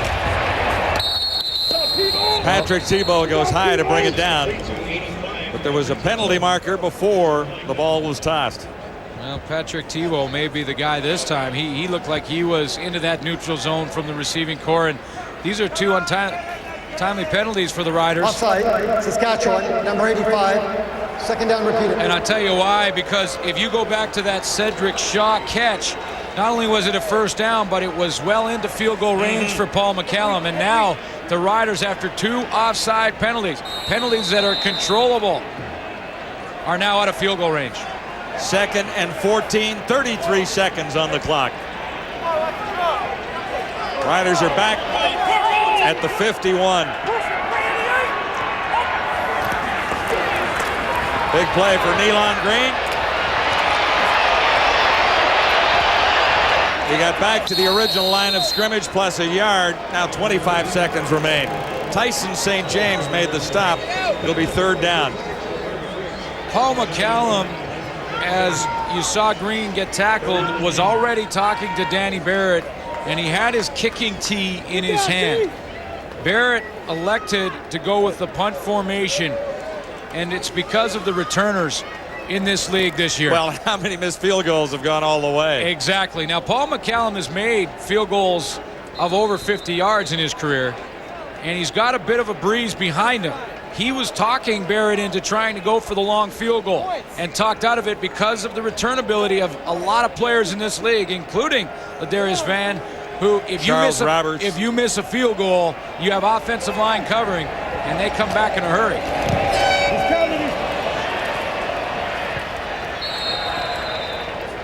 McCallum rolls it out with zeros on the clock, and that'll be the final play of a opening half that was certainly full of excitement on Labor Day. And lots to come, still in the balance. It's the Bombers by 10. Oh yeah, Glenn, it is still in the balance. Good game so far, but it is a 10-point game. 10 points off of turnovers for the Winnipeg Blue Bombers on the interception and the fumble by Nealon Green. Denny Fortney's first career interception, by the way. So here we are sitting at the 2010. We expected a good one. We got a good one. Let's go back to Saskatchewan's second quarter. TD there. Yeah, keeping in the ball game. I think Danny Barrett's been dealing with the quarterback controversy all week long in Saskatchewan. And what does he do to keep things right? He puts Kevin Glenn in a fake field goal, and Kevin Glenn, who's demoted from second team to third team, contributes to the cause here on Labor Day Classic. And then what do they do? Play a little smash mouth football. Chris Zarker going over the top for his 9th touchdown of the year. And to me, the Saskatchewan Roughriders jock needed to score big time to keep the crowd into the ball game. And I thought they might have tried a long field goal there at the half, like Shooter was talking about. Yeah, so did I. Well, you know, Jackie Mitchell also got the crowd into it. And I'm going to take a closer look at his interception, which was a great play. You know, Jackie Mitchell in the first meeting of these two teams had a huge interception for a touchdown, and he comes up huge in his own end. Here you're going to see Stiegel. He's going to run the clear through, and you're going to see Ladarius Vance bringing it underneath. Jackie Mitchell now is going to be lined up, and he's going to lock on to Van. He's not going to switch off with his partner. He's just going to lock up one-on-one. And here's what you're going to see here.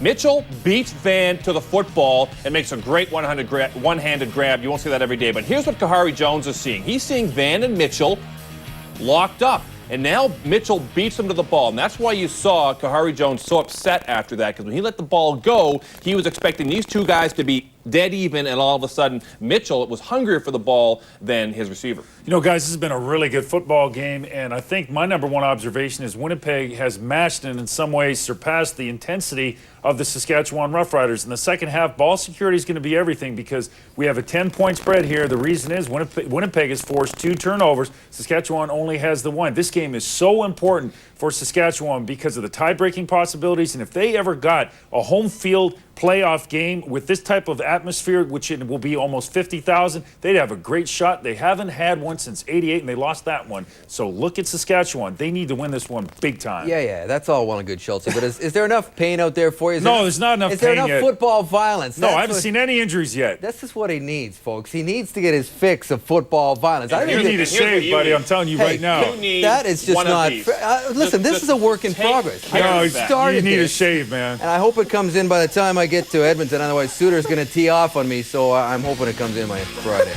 All right. Here's Kahari Jones setting the tone, baby. Use that thing. Don't just run it. At the Coors Light Brewing Company, we know golf is a game of questions. Questions like, have you seen my ball? Where's my wedge? And are those shorts regulation?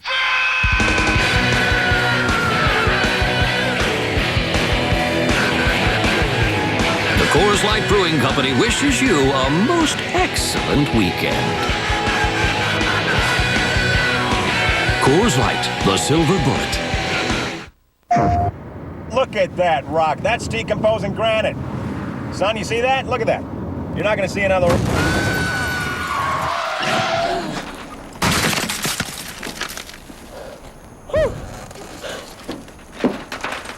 There are many ways down the mountain. Choose wisely. Downhill domination. Rated T for teen.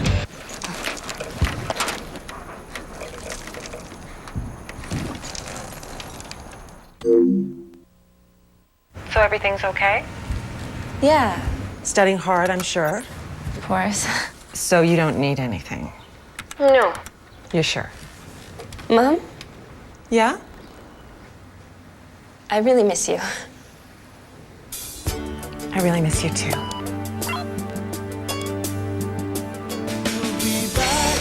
CIBC Online Banking makes it easy to take care of the things that matter. That's my mom.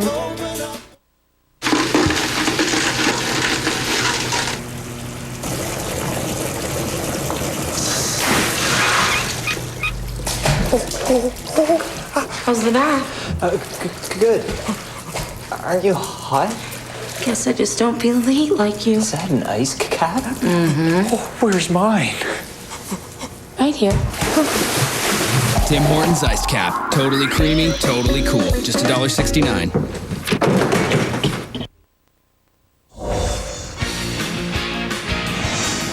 At the Half, brought to you by Wendy's, the official hamburger of the CFL. Wendy's, it's better here. Two big Labor Day matchups tomorrow. CBC will have those for you. Danny McManus and the Hamilton Tiger Cats looking for their first win of the season at Ivor Wynne against the Argos, and Marcus Crandall and the Calgary Stampeders home to the Edmonton Eskimos, which is always a big matchup, and they're trying to snap a 6-game losing streak. Lots of things going on in Calgary off the field, that's for sure. Let's start with the Hamilton-Toronto matchup. Well, I think Toronto has to do what Winnipeg is doing right now, and that's play an intense football game and play their best in the first quarter, because things are different Labor Day and in Ivor Wynne Stadium. They've got to tackle well Hamilton, because Michael Jenkins is starting to get into his rhythm, and they've got to cover Brashear Livingston, because that's the one kid that can change the game. Had 8 experiences at Labor Day in Ivor Wynne, won one time, Matt, and that's it. Well, a talented football team, the Edmonton Eskimos, are going to travel down the road and play at McMahon Stadium, and a place that's always tough on Labor Day. I think it's the best Labor Day matchup of the year, in my opinion, having played in a lot of them.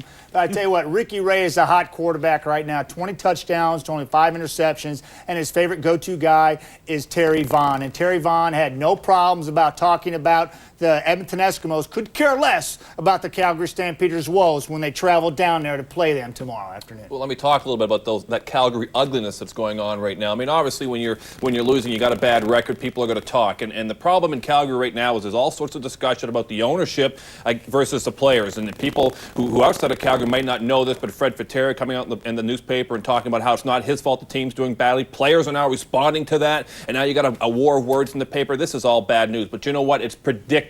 When you have a poor record, this is what's going to happen. The microscope's on everybody, including ownership. Ownership would be well advised just to move away from the whole situation and try and just let the players work it out. Chuck, Calgary Stampeders were 3-6 going in this Labor Day Classic last year. They're 2-8 this year. So did you have this controversy last year when the Calgary Stampeders was 3-6? That's right. No, you did not. You did not see players speaking about Wally Buono like that. This, to me, is something that's just transpired this year. Yeah, it's a pretty unfortunate situation in a city that is, owns one of the model franchises of the Canadian Football League. You know, guys, have we seen an inordinate amount of trick plays this season? I'm thinking we've seen a lot, and that was a key one, right? Inordinate. It's a big one. Look it up. Before you go back to school, get into Sport Check. We've got the hottest back-to-school trends in casual and athletic clothing, the latest footwear from your favorite brands, the best selection, the best brands, and great prices. Sport Check, the best value. And this? Wendy's bacon mushroom melt. And this? Wendy's bacon mushroom melt. This? Bacon mushroom melt. And this? Bacon mushroom melt. When you gotta have all that bacon and cheddar sauce with mushrooms, you gotta have it. And this? Wendy's bacon mushroom melt. And 2 girls on a motorcycle. Oh boy. Hi, me again with my bits and bytes. Sticking my hand in the bag and coming out with a different handful. Ouch! Maybe you should call before you drop in. And action. You can't get bored eating bits and byte snacks because your mouth never knows. It's a whole new ballgame, all right. Where are you going, puppet boy? We got a take to do. With bits and bytes, you never know what you're gonna get. This Friday, one man must stand between the living and the dead. I order you back to hell! Heath Ledger. It's you and me. Cross my heart. Hope to die. The Order. Friday, only in theaters. For muscle aches and pains, try Rub A535 for deep, penetrating relief.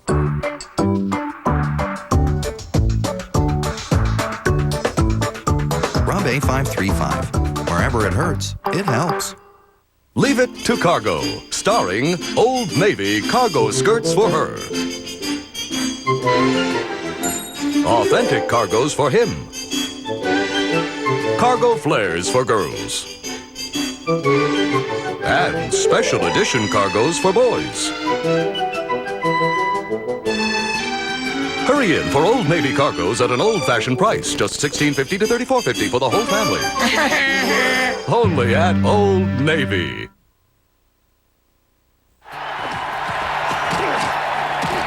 This day in the CFL is brought to you by Sport Check, Canada's largest sporting goods retailer. Sport Check, the best value. August 31st, 1988. Same matchup as the one we have today, Winnipeg and Saskatchewan, although this one is in Winnipeg, and that is James Jefferson gone. 75-yard punt return. Then late in the fourth quarter, Milson Jones with his second effort, his fourth touchdown of the game. Then less than a minute later, last chance for Winnipeg, Tom Mickey finds James Murphy, and the Bombers come back to win a thriller, 38-35. Zoom ahead to present day. Here are the halftime numbers brought to you by Molson. Seize the day. Hey, Davey, an inordinate amount of stats. 13 for the Winnipeg Blue Bombers, but 10 of them were in the first half, only 3, or first quarter, only 3 in the second quarter. Those turnovers, they're keeping the Bombers in the game. Dave Ritchie's team has the lead. Let's hear what he has to say to our Ray Morrison.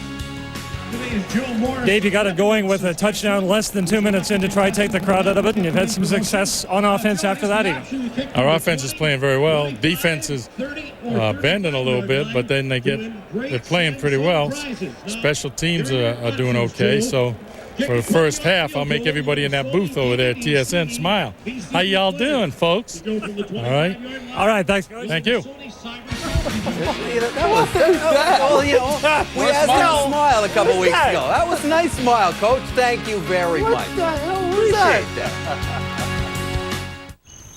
that? Well, you guys did it, so? Well, this 2-week challenge has done wonders for us. Thanks to you, we now know that fiber is part of a healthy diet and helps make a difference. You were right, Bill. Fiber's our friend. Just trying to help, Dave. Marvin Williams. Marvin. Bill. Susan? Shirley. Sorry. Oh, you guys laugh a lot. Yeah. Take the All-Brand 2-week challenge and feel good about it. Oh, honey, the baby's kicking. Honey, that's not kicking, that's Morse code. Dee. Baby needs Wendy's bacon mushroom melt? Hold on. I'll be right back, little man! When you gotta have that bacon and mushrooms in a delicious cheddar sauce, you gotta have it. What? Baby wants a flat screen TV? Me too. Wendy's bacon mushroom melt, it's better here. And our pickup windows open till midnight or later, so you can eat great even late. Before you go back to school, get into Sport Check. We've got the hottest back-to-school trends in casual and athletic clothing, the latest footwear from your favorite brands, the best selection, the best brands, and great prices. Sport Check, the best value.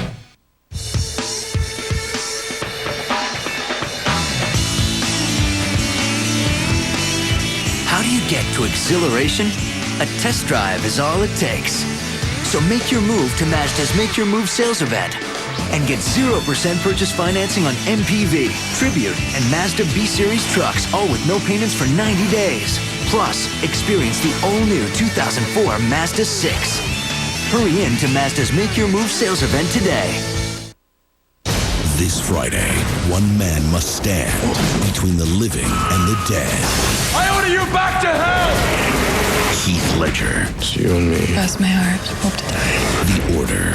Friday, only in theaters.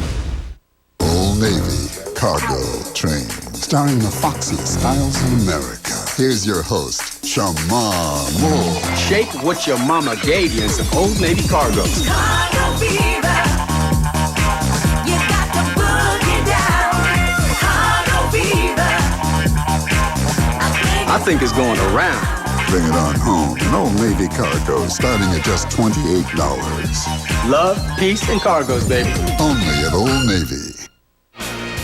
It's the Blue Bombers by 10 at halftime in the Labor Day Classic at Taylor Field, Regina. Let's bring in Ray Morrison. Danny, let's talk a little bit about your defense. They were able to score a minute 43 and to get it going from their usual suspects. So I guess that's one thing you got to be a little concerned about here. Well, 4 straight drives, and we made some adjustments, to finally keep them off the board and everything. So now we got to come out and really play shutout football from a defensive standpoint. Offensively, it's only a 10-point game, so we got a lot of time to pull out the W. Having said that, are you sticking with Nealon here? Well, I think we're going to make a change right now and go with Henry. Nealon's leg is a little bothered. He's hampered. He's not moving well. So we're going to see if Henry can ignite us a little bit. And if not, then Kevin Glenn may have to play as well. All right, thanks. Okay, thank you. So there you go. Nealon Green will watch for a while. Henry Burris will have his hands on the football when the Riders' offense is on the field. And I watched Nealon Green that first half. He looked like he was running well, but oftentimes on a leg injury, you go in and it stiffens up at halftime. On the return, Saskatchewan looking for a little room. Simon Buffo loses yardage and is inside the 30. There's a penalty flag back at the 40-yard line. So the crowd will get what they've wanted for a couple of games, and that's to see a little Henry Burris, and maybe with Saskatchewan, not so much so in the Ottawa game in the win, but 2 losses in the last 3, and a lot of people have wanted to see here Henry Burris. Nealon Green has been the starter coming out of camp, and Danny Barrett has not wavered from that one iota. Nealon Green with 6 completions in 12 attempts, 89 yards, no touchdowns, 1 interception in the first half. So that is one of the reasons you think about making a change in a critical game like this. I think it's his leg more than anything, though, John. And yeah, maybe he could have made a couple more of the plays in the first half, but he certainly hadn't hurt the football team. But they don't want to have him injured and have a leg injury that goes on for more than 1 or 2 weeks. So they're going to be cautious with Nealon Green. They want both healthy, Green and Burris, and there's the numbers that you mentioned after the first half of football. Free kick by Westwood of the Blue Bombers. And this one is even further out of bounds.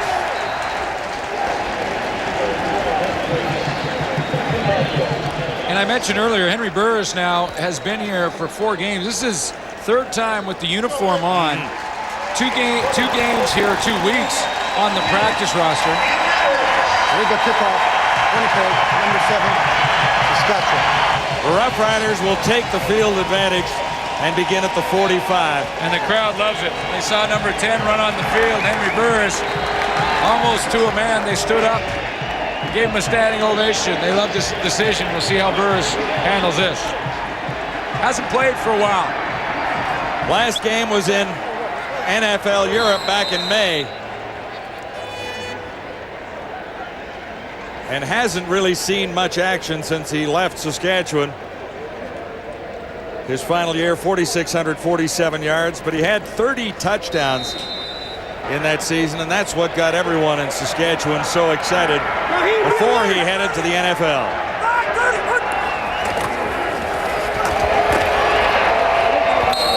Cedric Shaw as Burris.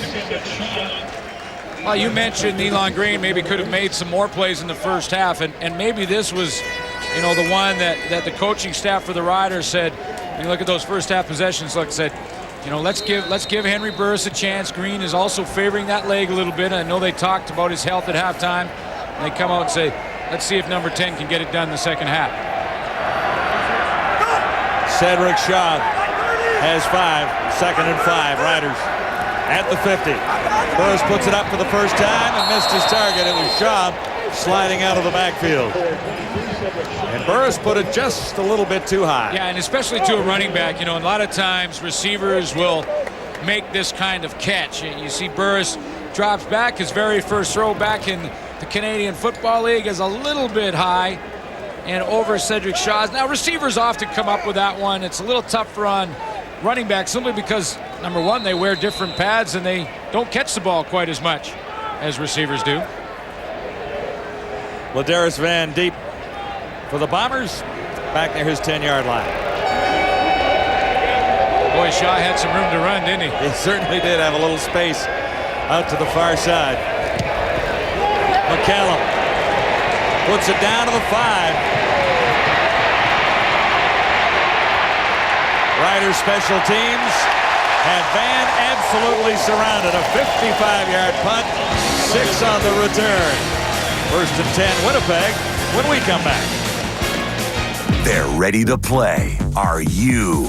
Play Safeway $1 Million Touchdown to Win. If your name appears, you've won. VTEX VMix 2.4 gigahertz cordless phones. Or Porter Cable's drill driver and circular saw combo kit. Shop at Safeway today. Who will be today's player of the game? You make the call. Vote for the Rogers AT&T Player of the Game by text message or online at CFL.ca. Using your Rogers AT&T wireless phone, type the first letter of your player's city and his jersey number as your message. Then, send to GoCFL or vote online at CFL.ca. Vote for the Rogers AT&T Player of the Game during TSN's fourth quarter. There's great prizes to be won. Full details at CFL.ca.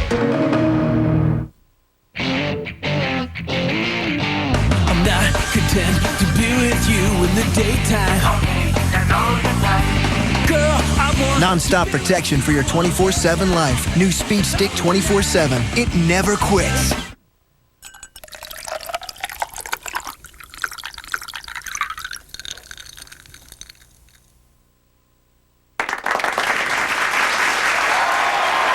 Crown Royal, proud sponsor of the CFL. Visit our website. They're ready to play. Are you? Play $1 Million Touchdown to Win at Safeway. Get a bonus entry when you buy General Mills Oatmeal Crisp cereals. Oatmeal Crisp, brought to you by General Mills. Shop at Safeway today. No sacks so far on Labor Day in Regina, but when we get some, Purelator will contribute the quarterback's weight to the Regina Food Bank. So far, several tons have been donated as a result of quarterback sacks in the CFL, courtesy of Purelator and the Tackle Hunger Program.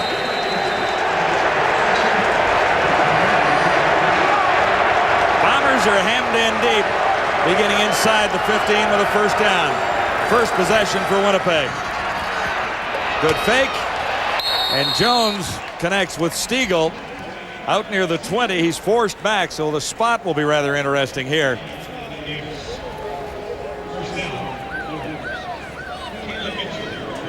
And that Rider defense very close to that one. But Kahari Jones came out in that first half, and that first drive really set the tone for his offense. And right down the field, finished with the major. Stiegel gets credit for an 11-yard reception, first down.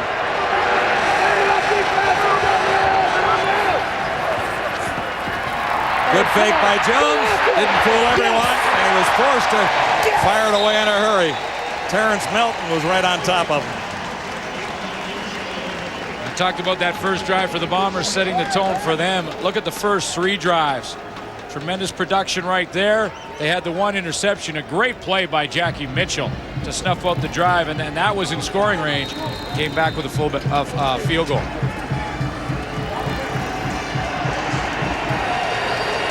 Blue Bombers lead at 20-10. Second and 10, Winnipeg. From the 23, Jones takes a hit. Did he ever? He was nailed. Stoddard was the target, and Jones hammered by Terrence Melton. That's 2 plays in a row that Melton has been in his face. And John, when you're talking about this game, the game of football, not just the Canadian version, it doesn't matter. That's the good stuff right there.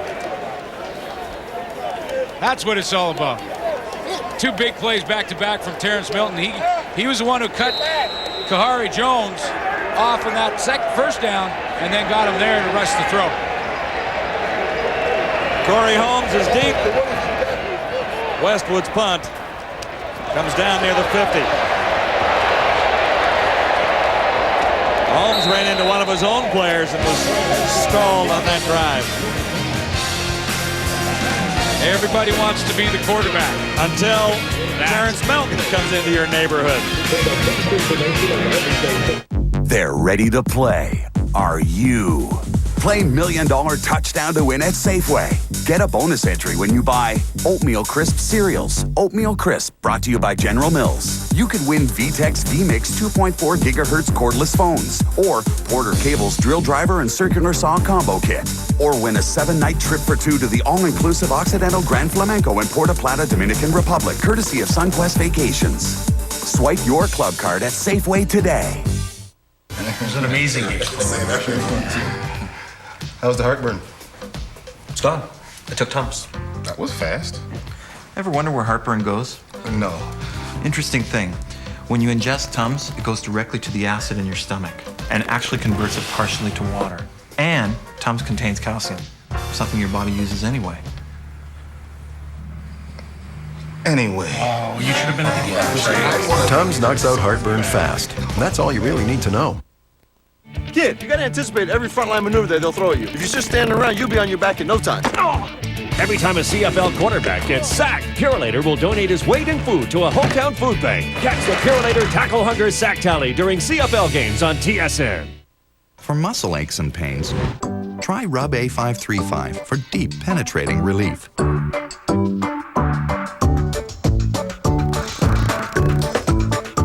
Rub A535. Wherever it hurts, it helps. Down by 10, Saskatchewan head coach Danny Barrett has made the change. Burris is in at quarterback. Here's Ray Morrison. Danny Barrett only enjoyed Travis Moore for a short time off of his leg injury. He has now gone to hospital for x-rays on that cheekbone. The visor he wears came down and shattered his cheek. He went for stitches. Ivan Goodfriend just told me that he had to go to hospital for further examination, guys. Here's Burris at the controls, and that's complete near midfield. Now they're going to wave it off. Oh, Corey Holmes didn't hang on. Show you early in the first half and talk about Travis Moore. It's a big loss to the Riders lineup. Right there is where he was hit by Maurice Kelly, and that visor he wears went off the mask and jammed down into his cheek. Initially thought it was just a cut. They're going to take a look at that closer at the hospital and do some x-rays. So Travis Moore not available to Henry Burris as he tries to get things going for the Riders. Hey, watch the draw, Lamar! Travis Moore had 3 receptions before going out, a couple of critical ones, in fact. 2nd and 10, Saskatchewan. Burris shotgun, far side. Almost picked off as he looked for Corey Grant.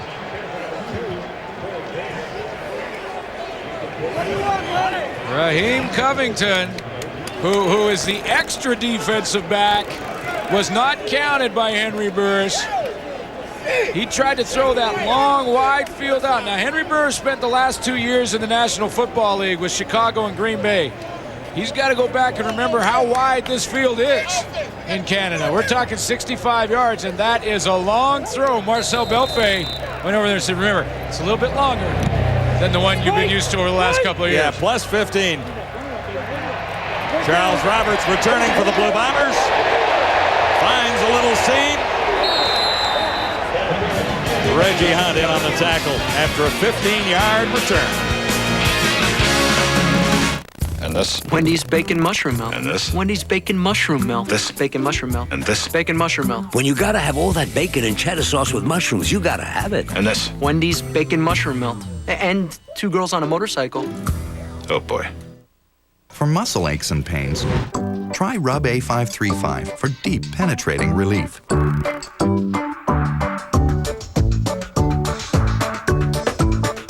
Rub A535. Wherever it hurts, it helps.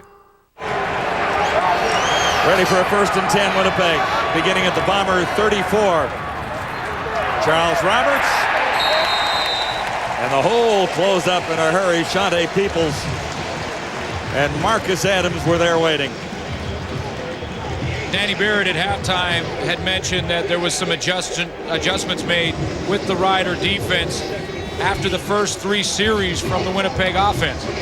And the adjustments, it looks to me, is that the front 7 is more conscious of the outside now. They're cutting off those cutback lanes in the middle, but while doing that, they're stretching the field. They're widening and making sure they keep all those running plays contained in a smaller area. Loss of 4. 2nd and 14, Winnipeg. Passing down for Kahari Jones. Near side. Catch is made at the 50. Robert Gordon gets into the action. His first catch of the day. A big one because he had Davin Bush on him, and Davin Bush lost the football. The advantage the receiver always has, he knows where he's going, and the defensive back has to try and adjust on the fly. Now as Bush turns around here, he loses the ball. Tremendous concentration from Robert Gordon to pull it in. Lots of weapons for the Blue Bombers offense, without question. Gordon closing in on 600 receiving yards on the season, 4 touchdowns and a 31-yard gain there. Bombers across midfield into Saskatchewan territory. Winnipeg leading 20-10. Another long toss, and Van was the target that time. McCullough was covering.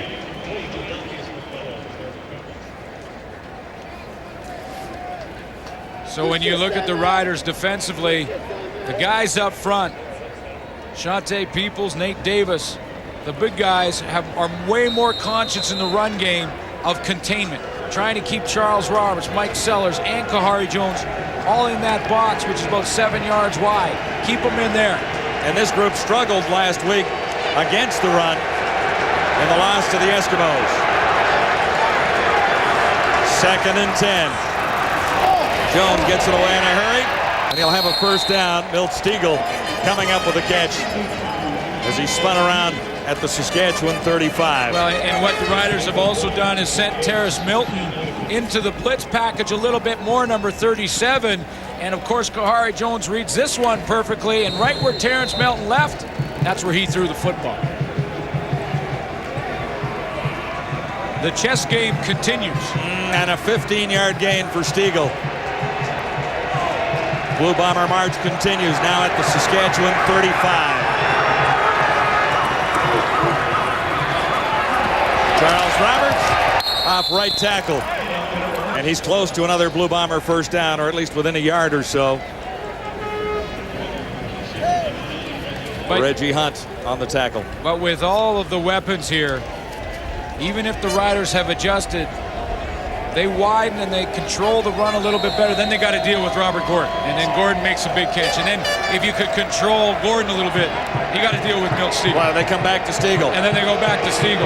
And hey, Jamie Stoddard's made some nice catches in this game. A lot of weapons, that Blue Bomber football team. It's a 7-yard gain. This is 2nd and 3. Big play for the Riders defense.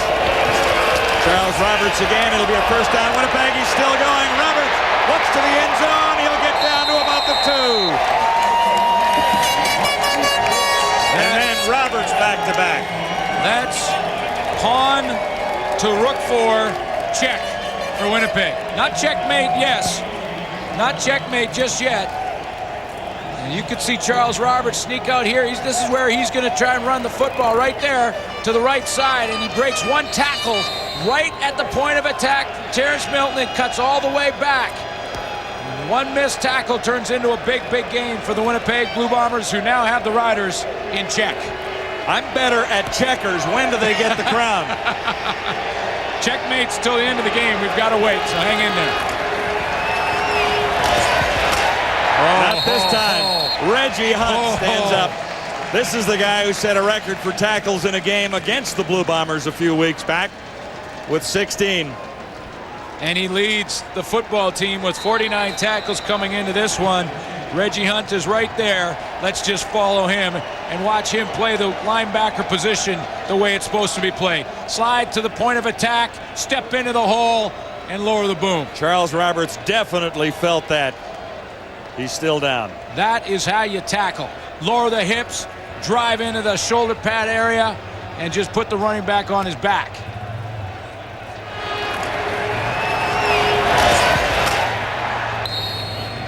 Boy, on that play, there were helmets rolling in the backfield. Little emotion when they play on Labor Day weekend. You know, he had those 16 tackles. Charles Roberts still hasn't got up from that last one. 16 tackles the last time they played, and of course that's a CFL record. He got some publicity because of it, and then the Bombers quickly said, well, yeah, he made 16 tackles, but we rushed for over 200 yards. And we had all those first downs, and we won the game. That's right. So they wanted to quickly make that point, but they have been banging these two. And there's another example with Reggie Hunt of a converted defensive back who moves up into the linebacking core. He's great in the passing game, but can also step up and make some big hits. And Charles Roberts has still not got up from the last one from Reggie Hunt. I mean, this is textbook, folks. In the hole.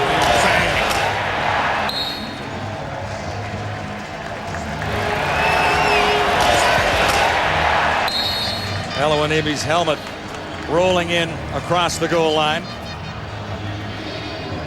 Helmets flying. Guys walking off. Having to adjust equipment. Finding mouth guards on the field. 2 spare parts down there that are back in place, like helmets and mouth guards. Current drive back at the 34. It's got to be Labor Day weekend in Regina.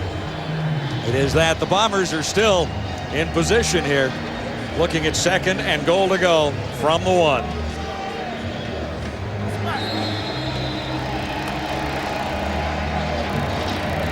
And Charles Roberts may be out, but they get another couple of cracks at it. They have big Mike Sellers in the backfield. Goal to go, Blue Bombers on 2nd down. Untouched. Sellers has the touchdown.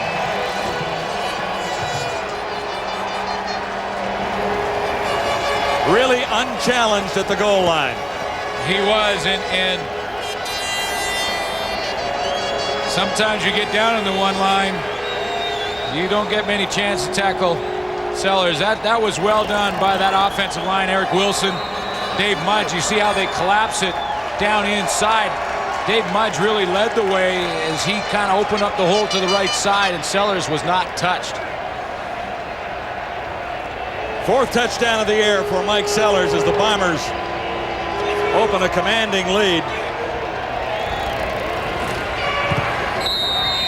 Charles Roberts took it much of the way. Milt Stegall helped out a little bit. But when it came down to the final play, it was Mike Sellers into the end zone.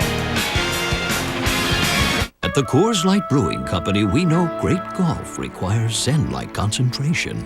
You study the wind, examine your lie, and, better put him down for a bogey.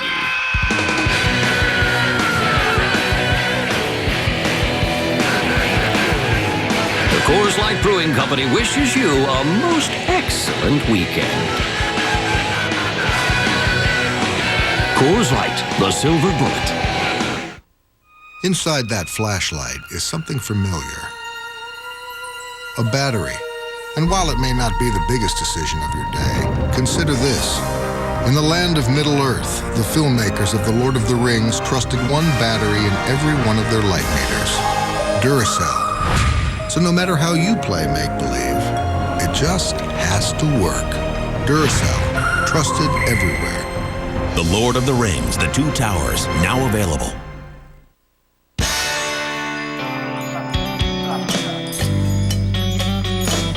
Getting your hands on a great deal just got easier.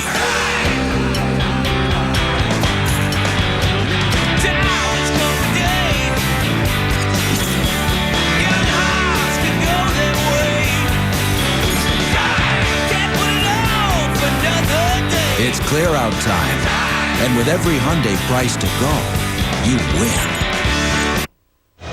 Putting it fairly, you can't stop this guy from 1 yard out, can you? Well, most of the time he will get it on his own, and he will be able to just run over for 1 yard whoever's trying to tackle him. In this case, though, he got some help from his offensive line. As you can see, Mike Sellers walked in standing up. Really no contact on Sellers on the line of scrimmage. So when that happens to a running back, they go and thank their offensive lineman.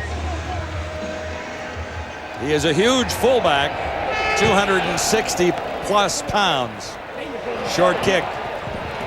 Bouncing near the 30, it's Corey Holmes looking for room, and he's tripped up by the first Blue Bomber downfield. That's Brian Clark. And then that touchdown by Mike Sellers. Dave Mudge made not one but 2 blocks. Watch Mudge. He's right here in the lineup. I'm going to show you why he made 2. One on Marcus Adams as he turns Adams to the inside. Hold it right there, guys. But look at how Mitchell now has to bubble around his legs down there. As he bubbles wide of the play and then has to try and cut back on Mike Sellers. So Dave Mudge makes 2 blocks. One physically and one just by his body position. It's time for the Rough Riders offense to get untracked again. Down by 17. Henry Burris looking deep and just a little too far at Dominguez. You know, was the intended receiver. John, you can see just a little bit of the rust that is really should be expected from Henry Burris. There's no question that he will get back to his form if he gets more chances to play. Nealon Green did not return the second half, largely due to a leg injury that's been bothering him. And when you look at those numbers, a little bit of lack of production. I think you've got to give me a little credit for that. Okay, I'll give you a bit. You just waved me off completely, and I said 89 yards passing. That's I'll not give enough. you a bit, partner. Okay. But there will be some rust on Henry Burris, and I think we're seeing a little of that right now. Meantime, Burris is 0 for 4. Heat's on now. Burris throwing on the run. Dominguez. Dominguez, nice big target, and if Henry Burris wants to get on track, that might be the guy he's got to go to, especially with Travis Moore out of the lineup. You can see, tries to thread the needle and does. Dominguez catches it not once, but twice. And will just be a little bit short. He was pushed back a couple of yards after the fact, and it's because he didn't get forward progress because he juggled it the first time. He didn't have control till he went down. He's a yard shy, so McCallum comes in. Dominguez is the Rough Riders' leading receiver, but he's far more effective when he has Travis Moore as a running mate, or at least a receiving mate. Ladarius Van snowed under, retreated, and then lost about 5 more yards. Riders special teams playing with a little enthusiasm here. Guys, Charles Roberts is coming back in on that last series down by the Saskatchewan goal line. He was just winded, took a shot in the stomach, but has caught his breath and is going to be back out on offense. Well, with the hit he took, he's lucky it was just winded because that was a big one from Reggie Hunt. But I'll tell you what, he is pound for pound as tough as they come when you're talking about just 171 pounds and 5'6". I mean, that's jockey size, not football player size, and he's as tough as they come.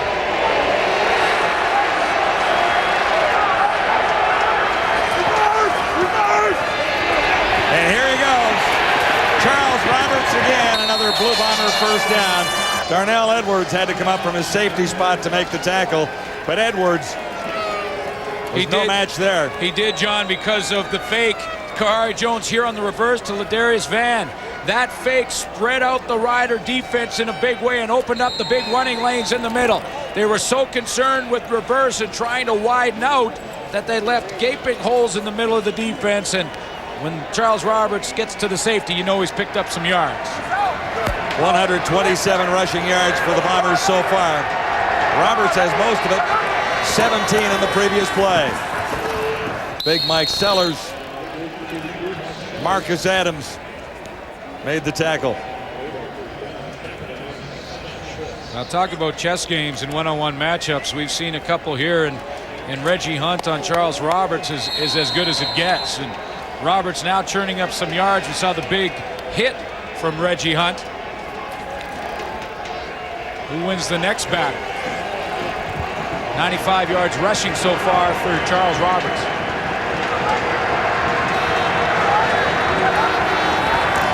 Second and 5.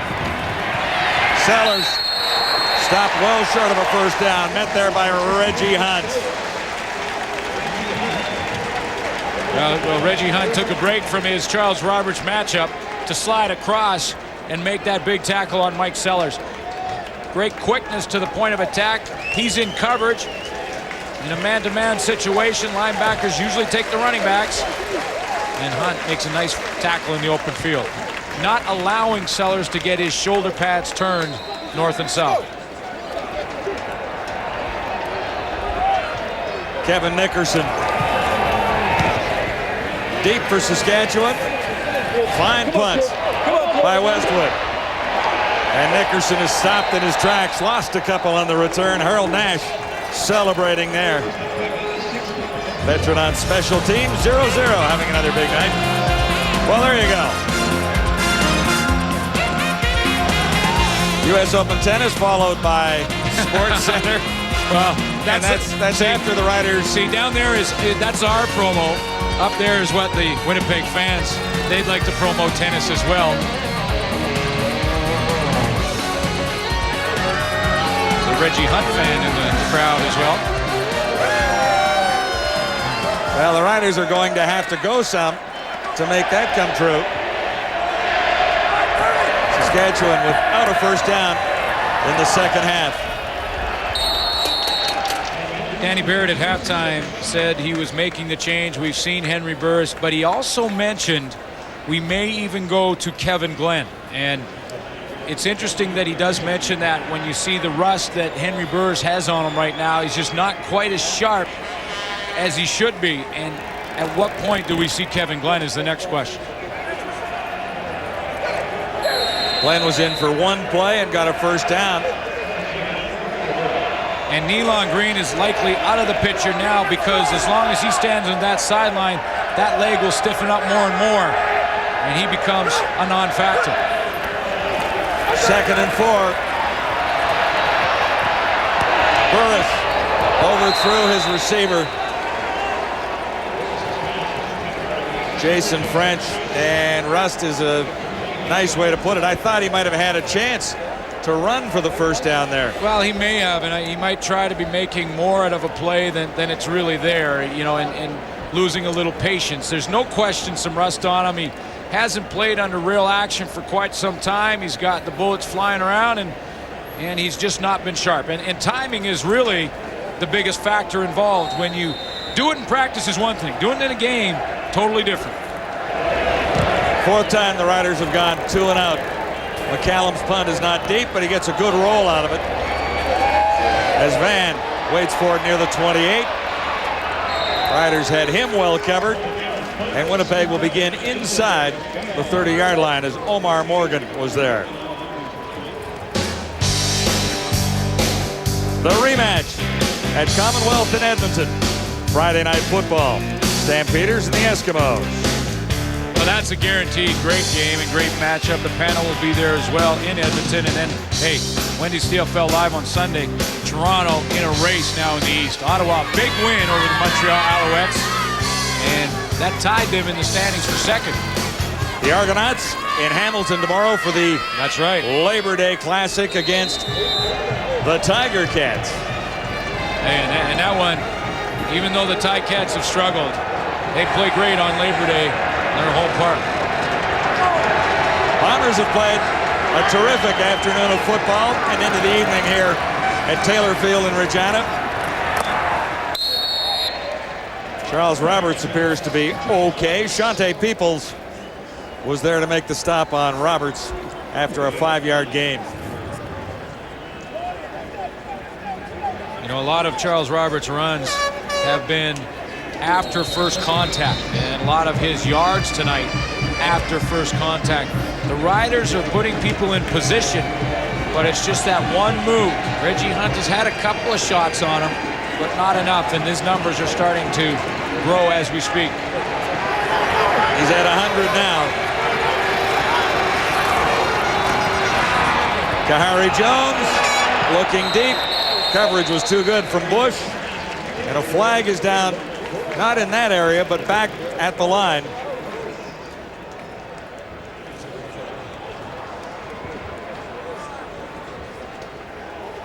Looks like this is going against Saskatchewan on an offside call. Offside, Saskatchewan, number 99. 2nd down, repeat. That not only gives the Bombers a second down over, but it gets them a little bit closer to that marker, which allows them to run the ball for a first down if they so choose. And those running numbers for Winnipeg once again starting to add up, which has got to be a concern for Danny Barrett. No question they wanted balance, Winnipeg did in their offense. Now they're closing in on 150 yards rushing as a team. This should be the final play of the third quarter. No penalty flags are down. Bombers get about 4 more there from Mike Sellers. And that is quarter number 3. The Bombers continue to dominate the Saskatchewan Roughriders on Labor Day at Taylor Field. Yeah, you're bang on there, Welty. They've looked sharp from the opening possession of this football game. Winnipeg is 4-0 against Western Division opponents, and they're 17 points up on Saskatchewan heading into the fourth thanks to the latest touchdown by the big boy. You know, and I want to talk about Reggie Hunt because he's a great linebacker for the Saskatchewan Roughriders, but on goal line, you got to sacrifice your body, and he does the exact opposite. See him right there on the screen. Now watch this finesse move he uses to try to elude Wayne Miller. But by doing that, he's opening up an incredibly large seam there for Sellers, the fullback. Sellers is already right there past the goal line before any contact is made. To me, that's a bad indication of a player doing his own thing at the most important point of the game, the goal line. Great football player, poor play, Jock. That's an excellent point, Schultz. And let's have a look at another guy here, Henry Burris. I'm a big fan of Henry Burris, and he's got a tough situation coming to this football game in the second half, and it's been so long since he played a meaningful game. Let's have a look at the first few passes that he attempts in this football game. And the first one's to Cedric Shaw. And, you know, obviously you're not likely going to complete this ball, but you know what? Don't get that reaction from your running back. You don't want to be showing up your quarterback. Here he throws a little bit behind his player. Here he almost throws an interception, and then now he comes down the seam and he just about overthrows a guy. And this is a guy who's just trying to get into his rhythm, and I think he will. I think it takes some time. I hope they stick with him because you need to go through those growing pains, and eventually he will start to look like the Burris of old, man. Yeah, but not at the cost of the football team. And Henry Burris, if you talk to anybody in the Saskatchewan organization, and I talked to Roy Shivers yesterday, and he tells me that Henry was skipping balls and overthrowing balls consistently in practice, and he's not ready to play. And I think there's a situation happening in Saskatchewan where they're rolling the dice at the risk of adhering to the pressures of the crowd, the media, to get Henry in the ball game, and the guy's really not ready at this point, and I think it's also almost a detriment to the Rough Riders right now. Unless Nealon Green is really hurt, I think this was, one of those hasty calls that, Danny Barrett was faced with, Dave. Mm-hmm. Remember when Winnipeg was kind of struggling there and Kahari Jones was pulled, Pat Barnes was going in? Well, Jones and the Bombers look like they got things together. They are 1 quarter away from stretching their win streak to 4.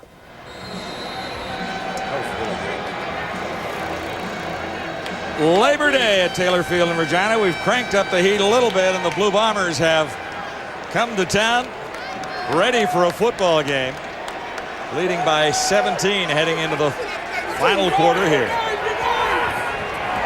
Charles Roberts, caught from behind. Shante Peoples again. Well, they need the Rider defense right now.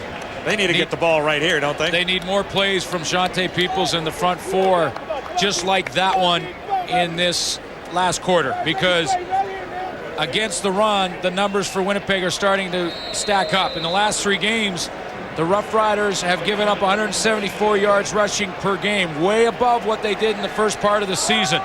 It's got to be concern for Saskatchewan. Remember, against this team early in the year was over 250. Gain is only 1. This is 2nd and 9. Huge play for the Saskatchewan defense here. Kahari Jones got it away at the last second. It's Sellers with a head of steam and another Winnipeg first down. And that's the way it's gone for the Blue Bombers much of the afternoon. They had them, and they couldn't drop them. And that is the type of play that just takes a knife and puts it right through the heart of the Rider defense, because they had Kahari Jones bottled up. Terrence Melton had him. All the linebackers pinched in. They thought they had the sack and were getting the football back. He found a way to get it out to Sellers. And oh baby, a huge first down, and that one hurts. Bombers out near midfield again. If you're a Saskatchewan Rough Rider, and this is the one I'm talking about more than anything. 139 rushing for Winnipeg, approaching 150 on the game. On first down after a 14-yard gain, they go to the other guy, Charles Roberts. He's got at least 9, and we'll see where they spot the ball. And those are the yards, again, that we were talking about with Charles Roberts. See, Darnell Edwards stepped up in there and had a chance to hold Roberts for about 3 or 4. And Roberts made a miss. I mean, he makes the best of a miss because of his quickness at the point of attack. But 4 turns into 6, 7, or 8, and it puts your defense in a bind. Bombers leading 27-10. How about Charles Roberts and those numbers? 294 yards in a couple of games against Winnipeg. 186 in the first. And then they counter with Mike Sellers.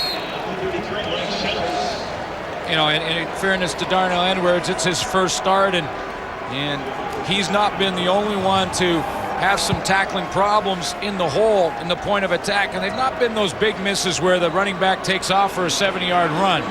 But it's been enough on first down, especially, to put the Winnipeg Blue Bombers in second and short. And that's really when you see those rushing numbers continue to grow, is the benefit. Second and short is where you want to be. And on second and short, that last play, Sellers still picks up 6 yards. He needed 1. Sellers again. Terrence Melton is having a busy afternoon in the middle.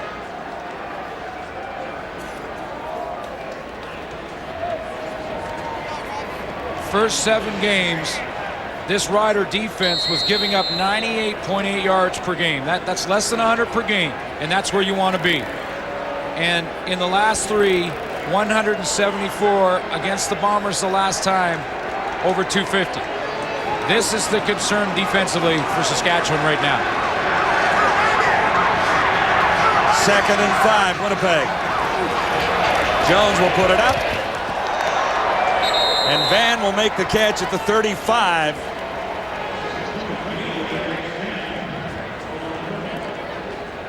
But talk about the size. If the Winnipeg Blue Bombers can hang on and win this football game and keep this lead as they continue to march down the field, talk about big wins for an organization. Winnipeg has come back, won 3 games in a row, but don't often win on Labor Day weekend here in Taylor Field. Riders have won 7 of the last 10 Labor Day matchups against Winnipeg. But the Bombers have put it to them so far this afternoon. 41-yard field goal try from Troy Westwood. He's 2 for 2.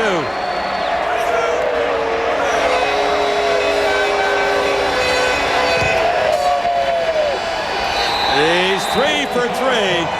Everything is going right for the Blue Bombers in the race for first place in the CFL West. They're ready to play. Are you? Play $1 Million Touchdown to Win at Safeway.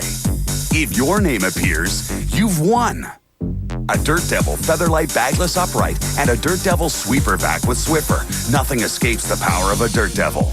Or a Canon PowerShot A60 digital camera and a portable CP200 photo printer. As easy as shoot, connect, print. No computer required. Swipe your club card at Safeway today.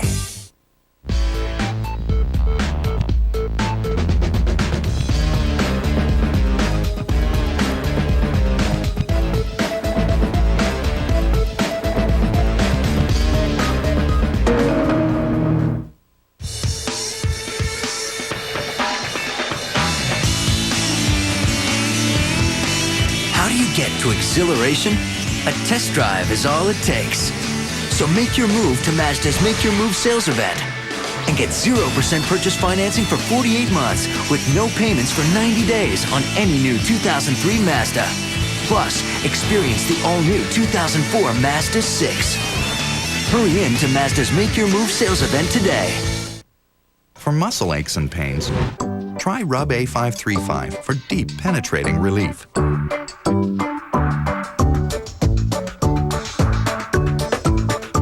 Rub A535. Wherever it hurts, it helps. Well, the biggest game of Danny Barrett's coaching career in Saskatchewan has not gone according to the Rough Riders game plan. So far, there's time to come back from the lead the Blue Bombers have at 20 points. However, it's a long way back the way the Bombers have been playing both sides of the ball. And Dave Ritchie has to be very proud of his football team, not just here in this game tonight, but the last 4 weeks now. It really looked like the Bombers of a year ago. Burris has Corey Grant, and Grant is stopped a little shy of the first down by Raheem Covington. Record crowd for Labor Day here at Taylor Field. Lots of green paint, and tonight's ultimate fan, Doreen Bonagotsky of Regina. She wins a trip for two to Grey Cup 2003, courtesy of Fritos. And nothing she got satisfies like Fritos. She got a little crazy there. Lost the helmet. And our search for the ultimate fan continues Friday night in Edmonton. Now, a moment ago she had a hat on, and it looked like there was a wedding veil sticking out the back. I don't suppose she got married yesterday and just got here to the game in time to win. I certainly hope she didn't wear that outfit at the wedding, if she did. Although if she did, there's one gutsy guy who married her, I'll tell you that. Although it fits in well here this evening. And she's going in the Grey Cup. It's a shorter trip for her than for most who win. Well, there's only one place like it to watch a football game. Taylor Field, Regina, is something special. Meanwhile, the Riders are trying to come back from a huge deficit and took too long getting the ball in play there on first down. Again, more of the rust from Henry Burris. It's just, the quarterback controls that. He controls the clock. Yes, he does have to get the signal from the sideline. Saskatchewan, number 10, still second down. But he has to be aware of all those factors as he approaches the line of scrimmage and try and keep that football moving and snap it in time. And, Matt Dunnigan mentioned it. Putting Henry Burris in, he's just possibly not quite ready to go in live action just yet. And you're talking about rust. You're talking about any kind of game experience.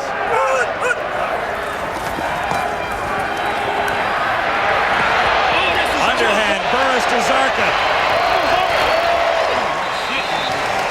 Improvising there, but it was 1st and 15, so Zarka is short of a first down. Well, that's a good sign, though, for Rider fans that maybe Burris is becoming a little more relaxed every snap he takes. That little underhand pass as he improvises to the outside to Chris Zarka, just a sign that he's relaxed and settled in. He's got the Bombers chasing him, running him down, and he just underhands it to Zarka for a nice gain. Injury timeout at Taylor Field. We'll take a break with the Blue Bombers on top, 30-10.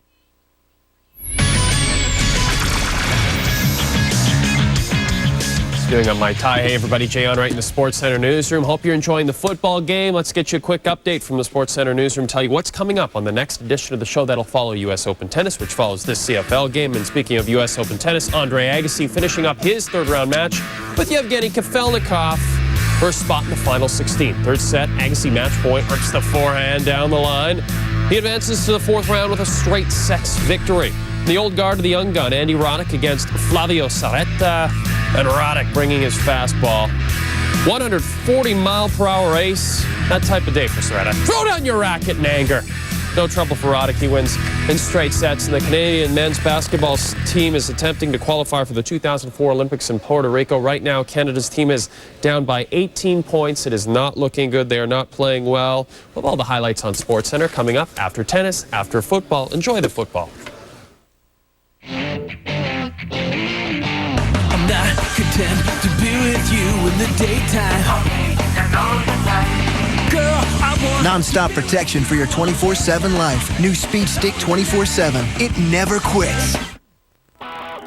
Friday. It's the Battle of Alberta. As the Calgary Stampeders take on the Edmonton Eskimos. Wendy's Friday Night Football. Friday on TSN. So far on Labor Day, Bomber fans are winning the day. Coming up when we're done, the U.S. Open Tennis Championship continues. Our live coverage right after football this afternoon. Now, you think the fans will be dressed the same for the tennis No, it's it is New York, though. You never know. 2nd and 3, big first down, Saskatchewan. Cedric Shaw ran into Harold Nash, who upended him. 8:19 to play. Back it up, fellas, back it up. You know, this Rider offense has been rolling along pretty well all season. They have balance as well in the running game from Shaw and the boys. And Winnipeg has done a nice job. They stepped in. They've got the play up front. They're always solid in the middle with Doug Brown and Denny Fortney, allowing the linebackers to flow. Terry Ray back in the lineup has helped in a big way. And I mentioned earlier the year that David Benefield has been having. You combine it all between Ray's addition and how he's flying around to the football and the versatility he brings. It's really come together tonight for the Bombers. Harold Nash is the injured Blue Bomber, and that's why there's a quick timeout on the field. If Winnipeg manages to hang on and win this game, and it feels pretty comfortable for Bomber fans right now, I'm sure, they would have the season series on Saskatchewan. Yeah. And then it comes down to the final drive for playoff positioning in the West, and it really gets dicey there for the Rough Riders if they come up with their 2nd straight loss here. Well, when you look at this game tonight, the Bombers are running the football effectively, and they have 174 to this point. Charles Roberts, 124 of them. Almost all Charles Roberts. Burris, 3 of 8 in his first appearance. And Chris Zarka, 9th touchdown of the season. The game story brought to you by Sport Check, Canada's largest sporting goods retailer. Sport Check, the best value. So Harold Nash is off for 3 plays at least. And Burris may work in his area. He has Corey Grant, and Grant looked to be pretty close to a first down. Raheem Covington was with him. And, you know, it won't take long for Henry Burris to settle in. And you can even tell by the last 3 or 4 plays that he's getting more and more confidence. He's got a chance now to call the plays on the line. Not a lot of time to think about that rust that he's trying to brush off and just kind of continue to move the football. Now, they'll have to take a break here while they measure this one, but every throw and every snap, Henry Burris looks a little bit more comfortable. He may just have run out of time in this one tonight. Grant has the first down. Just. But you mentioned that tight race in the West, John, and it goes, first of all, overall record, and then if there's ties, the points, you go after that, it's points for and against. Burris is wrapped up. First sack of the game. David Benefield is there. Hasn't been a lot of sacks tonight. One of the first in the game. In fact, the first. But back in the standings, when you go head-to-head against the team, and then in a tie, you're right, the Bombers win this series. Pressure from the right side, and then Benefield from the opposite side as Burris tries to step up from the right side pressure. He steps into the arms of David Benefield. 7th sack of the season for David Benefield. Burris looks at second and a whole bunch throwing on the run. There's a flag down as French makes the catch. Maurice Kelly was on top of him immediately. Well, Benefield got a sack, so Corey Holmes was told in the huddle, do whatever you have to do to make sure that Benefield doesn't get another sack. So Corey Holmes says, okay, do whatever I have to do to make sure I get, okay, so I'm going to, well, I'll just pull him down and throw him on the ground. And was that's that the call? That's the penalty. Think that was holding? That's the penalty. Holding, tackling, and the takedown by Corey Holmes. Holding. Saskatchewan, number 19, decline. 3rd down. Benefield, the lineman of the month for August, as we told you a little earlier. He's really come on in the last few weeks. 7th sack right there. 4 tackles for losses. 1 fumble recovery for a touchdown last week against the Calgary Stampeders. Timeout Saskatchewan here. Saskatchewan, 702, number 10. Last time these two teams played was July 10th. It came down to a 55-yard field goal by Troy Westwood on the last play of the game. Charles Roberts was dominant there too. Yeah, and that's the difference, right? And you can see Charles Roberts rushing yards, 186, over 250 as a team from the Bombers. and they've done it again tonight. And tonight it's been control the line of scrimmage, control the football, rush effectively. Concern for Danny Barrett, his run defense right now. 2 weeks in a row. It's been a problem. Maybe 3 weeks in a row looking back. The Riders go gambling on 3rd and 13. They're out of time. Burris can't hook up with Matt Dominguez. He wanted to throw behind, and Dominguez wanted the ball to go deep down into the end zone. Less than 7 minutes to go. A long afternoon for the Riders on home turf. Bye. You, Karen? Steve. Oh, yeah. Nice. Thanks. What's this? Our wedding song. No, seriously, I want like 12 kids. Get an MP3 player and messaging on your phone with the Nokia 3300, only from Rogers AT&T. Buy now and get a free Tommy Hilfiger backpack.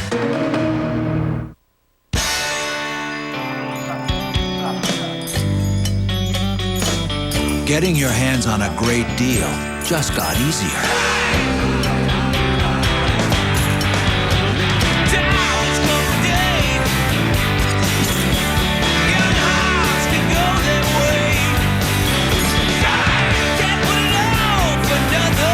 It's clear out time. And with every Hyundai price to go, you win. You've got to own The Lord of the Rings, The Two Towers. I'd love to visit Middle-earth.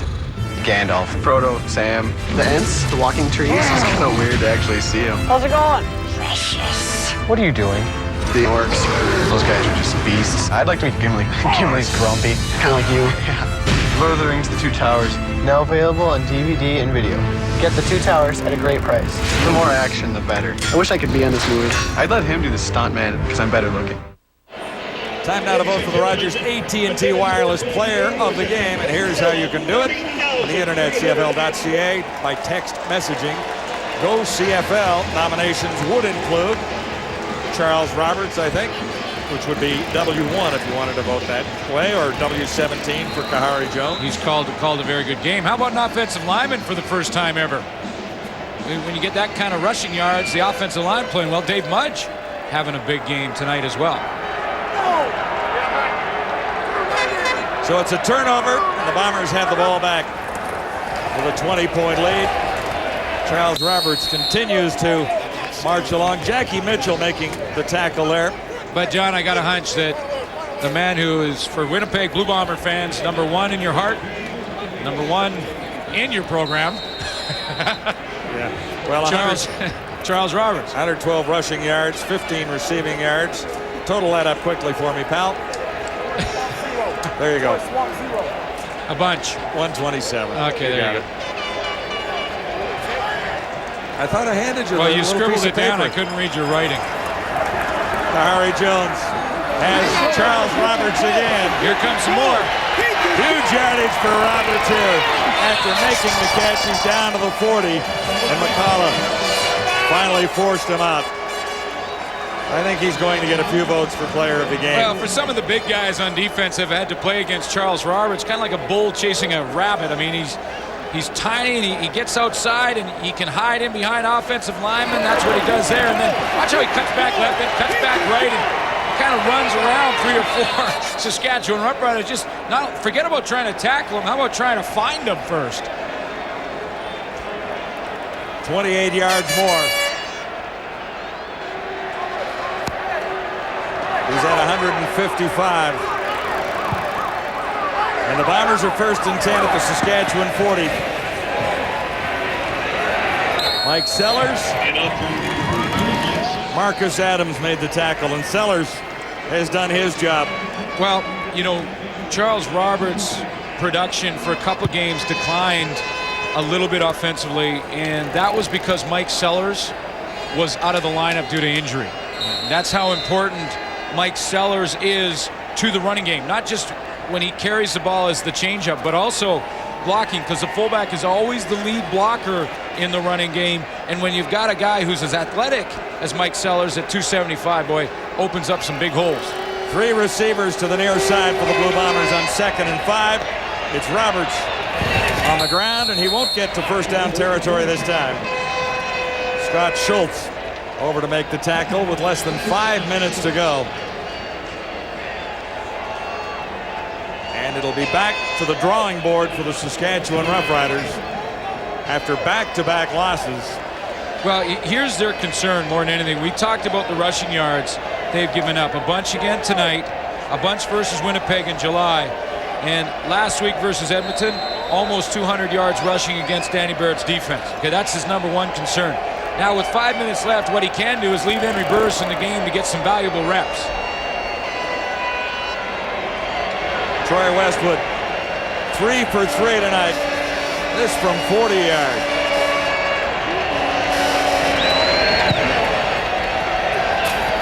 And he's on the money again. Remembering back to the first meeting between these two teams this year, it was Westwood with a 55-yarder for a 29-27 win back on July 10th. First drive for the Winnipeg Blue Bombers. Gahar Jones set the tone. Mixed things up, used play action, and on that fake to Charles Roberts, took that one in the end zone. Once they'd established the play action, then they went back to the running game, and that's where Charles Roberts took over. 21-yard touchdown for Roberts there. And the Bombers were in flight.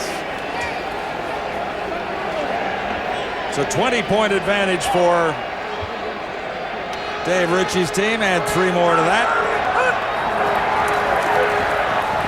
Make it 23. Corey Grant couldn't hang on to that. So what does this do for a quarterbacking controversy that was simmering? Well, you know, what it does is it solidifies, in my mind, Nealon Green as the starting quarterback, as long as he is healthy. And I know there is concern over that leg injury. They certainly want to be careful because they want him healthy the whole way, but it does. It solidifies him as the starter. Henry Burris will get back to form, but he will take some time to do so. He was definitely off form in the second half when he did get into the game. Burris. And I know, John, you talked about his lack of production. I'm talking Nealon Green, his lack of production in that first half, but I'm pretty much sure that Danny Barrett would have left Green in the game in the second half had he been 100% healthy. And I really believe it's that leg injury he's more concerned about than the lack of production in the first half of play where he only had 89 yards passing. Nickerson made the catch for the first down. Dominguez couldn't bring that one down. And less than 3 minutes to go on Labor Day at Taylor Field in Regina. 40,000 plus on hand.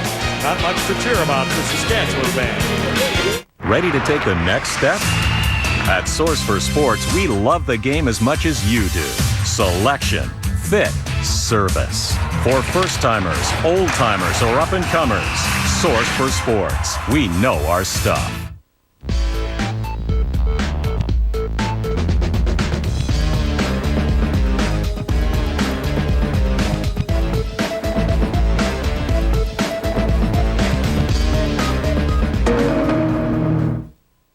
Can you imagine if they had a world that had no color in it? I think I'd die. I'm obsessed with clothes. 5 years ago, I was really into the neons. I had this one outfit, this neon green catsuit that I had that I wore everywhere. I look like Las Vegas. I'm in my own city now. You need greens, you need purples, you need reds, you need multicolored. I'm in everything now. Colors that reflect me and who I am.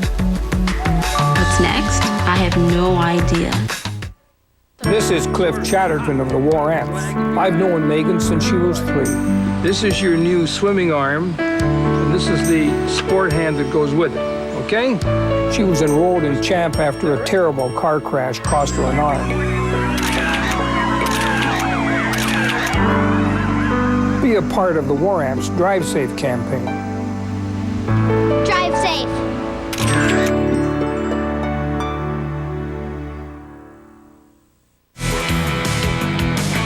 Tennis, the U.S. Open following football here from Taylor Field. This week, 25 years since Animal House had the first toga party on campus of the university. That's the green version. And that's the Riders' toga party here. Burris. Corey Grant one-handed. Was he inbounds? Yes. This was a beauty. This was absolutely outstanding. Well, it was a very nice catch by Corey Grant, who's struggled over the last few weeks in this Rider offense a little bit, and gets that left foot just inside the line and never ever touches the football with the other hand. 16 yards. The Riders needed plays like that a little bit earlier in this one. They're down 33-10.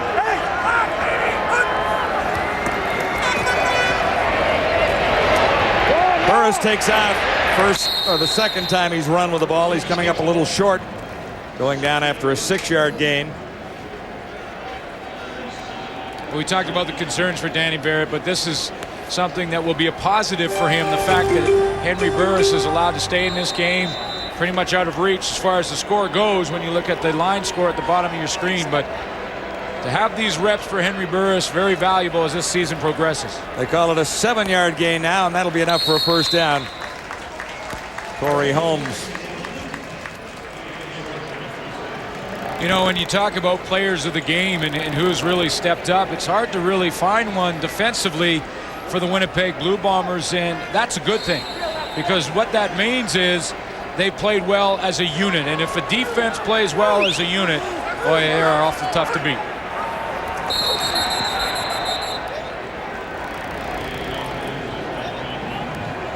Little early movement from Charles Thomas, the left tackle. So 2:20 to go. The Bombers have this one wrapped up with a 23-point lead.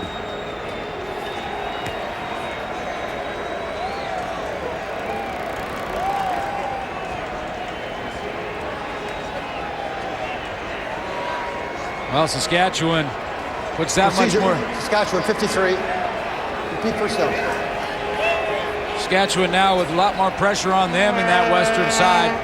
When you think about the race for first place in the West, tons of pressure on them. Now they'll drop to 6-5, and the Bombers put some pressure on the Eskimos for tomorrow on Labor Day. Burris missed there. The Eskimos at 7-3, so temporarily at least, the Blue Bombers move into first place at 8-3, and BC, well, 7-3 with a bye this week. Should we do it? Yeah, add it in. Okay. Nice 8. Okay. And they go up here. So there you go. That's one of your better 8s. Well, thank you very much. There you go. Now, the Bombers, I think the last time we did that, there was a tremendous, huge comeback, and it all changed. But I think we're safe to do it right now. The Bombers have played well from start to finish on both sides of the ball.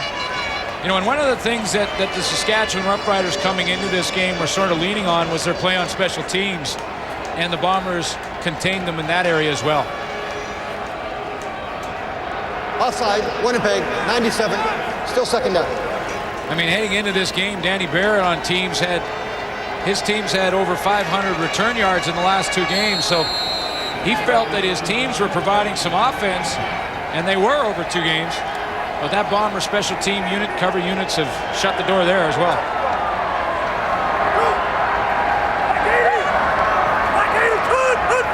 Second and 10, Saskatchewan. Burris has Zarka. Zarka heads to the end zone. Yes!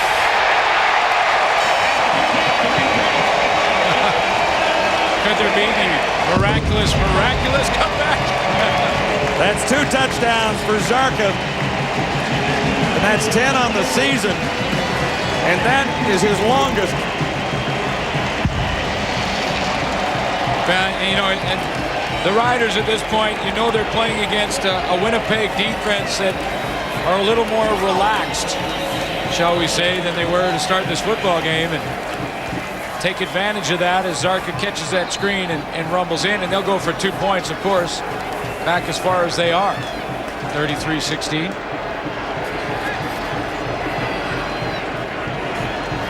We'll go for the onside kick after this convert attempt, because they need not 1 but 2 possessions.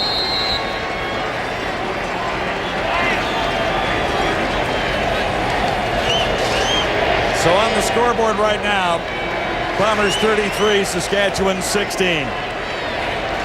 2-point attempt to come.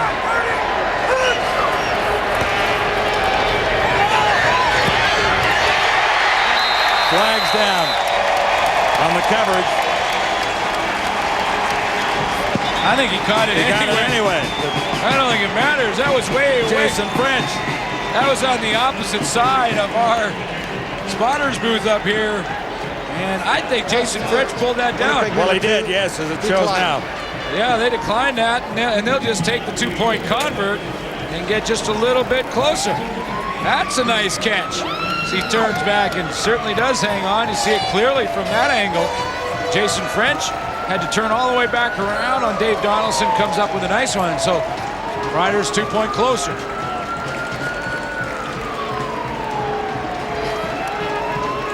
This is that touchdown by Zarka. Nice play as they set up the screen. You see the big guys get out front. 3 of the Riders to set up a nice, big, huge picket fence down the sideline. Maybe picket fence is the wrong way to describe it when it's offensive linemen, but... And this for 2. That's a nice catch by French. 2 nice catches in that drive, one by French and one by Corey Grant. Yeah, Corey Grant, the one-hander to keep the drive going. So now one of my favorite plays in football is the onside kick, because it's like a fire drill in a lot of ways. And that first wave of Saskatchewan Roughriders, the idea is to knock over anybody you can and allow someone in behind the first wave to come up with the recovery. 33-18, Blue Bombers. They load it up here, John. They load it up here, and somewhere in the middle there's going to be one heck of a collision. Really, it's a jump ball. McCallum under it. The Bombers have it. McGriggs. Lamar McGriggs took it on the fly, and that will likely end it for Saskatchewan hopes unless the defense turns it over in a heck of a hurry. Lamar McGriggs.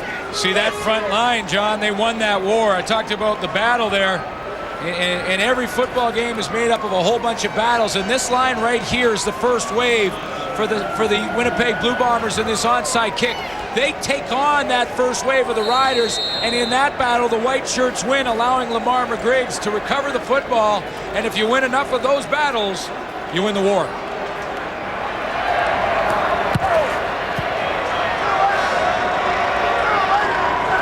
Bombers by 15, and they continue to pound Charles Roberts in there. Darnell Edwards coming up to make the tackle.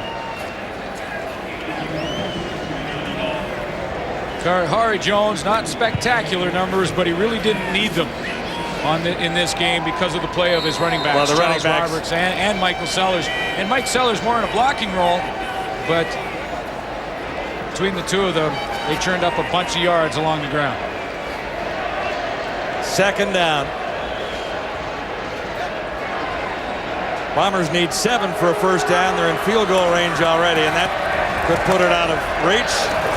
Charles Roberts escapes again. Finally caught from behind. That's Darnell Edwards, and who knows that he has been in a football game here this afternoon. A lot of credit there goes to Paul LaPolice, the offensive coordinator, Winnipeg Blue Bombers. He's got all the bullets in his gun, and now he's got his holsters on. Charles Roberts healthy. Mike Sellers back in the lineup. Moved Robert Gordon to the inside. Now all those bullets are flying now. And Kahari Jones back on track, playing with confidence. Yes, playing with confidence. I think is a good way to put it. What's LaPolice doing? He's athletic. He wants to go and take a look at exactly how far they are for the first down. It's a yard and a bit. He's measured it now. That's one of the most athletic offensive coordinators you can see move around there on the sideline. That's pretty good quickness. Moving laterally. Never satisfied. Coaches never are. I mean, whether they got a huge lead and or they're behind, and it doesn't matter if it's the opening kickoff or the final gun. They're always concerned about their particular unit. And for Paul LaPolice, it's the offense. Troy Westwood lines up for a 30-yarder. He's 4 for 4. And a perfect John, night. It's right about now when that group of fans in the corner of the stadium that make the trip from Winnipeg, they start singing the song and playing in 11 of these Labor Day Classics. This group over here start to sing a song that I used to hate. Can you hum us a few bars of it? Na na na na, goodbye, something goodbye, like that. Yeah.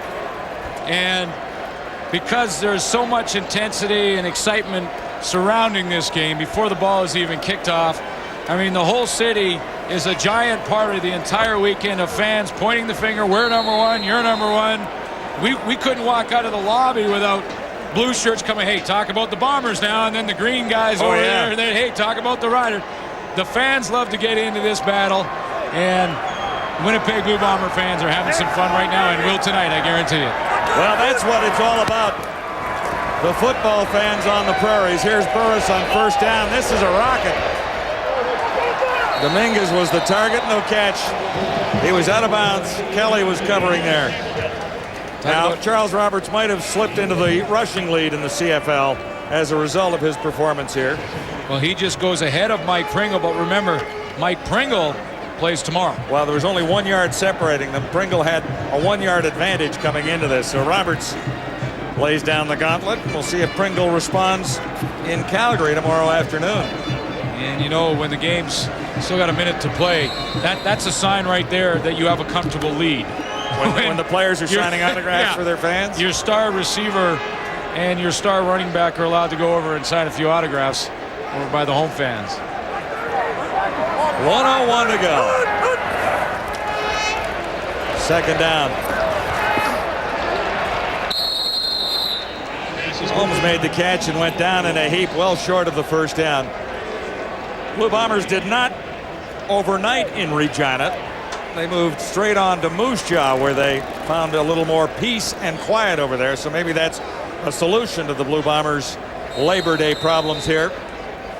You can bet they'll probably do that every year from here on in. So the healing waters of those famous spas of Moose Jaw might have had a little something to do with the Bombers' success here this afternoon.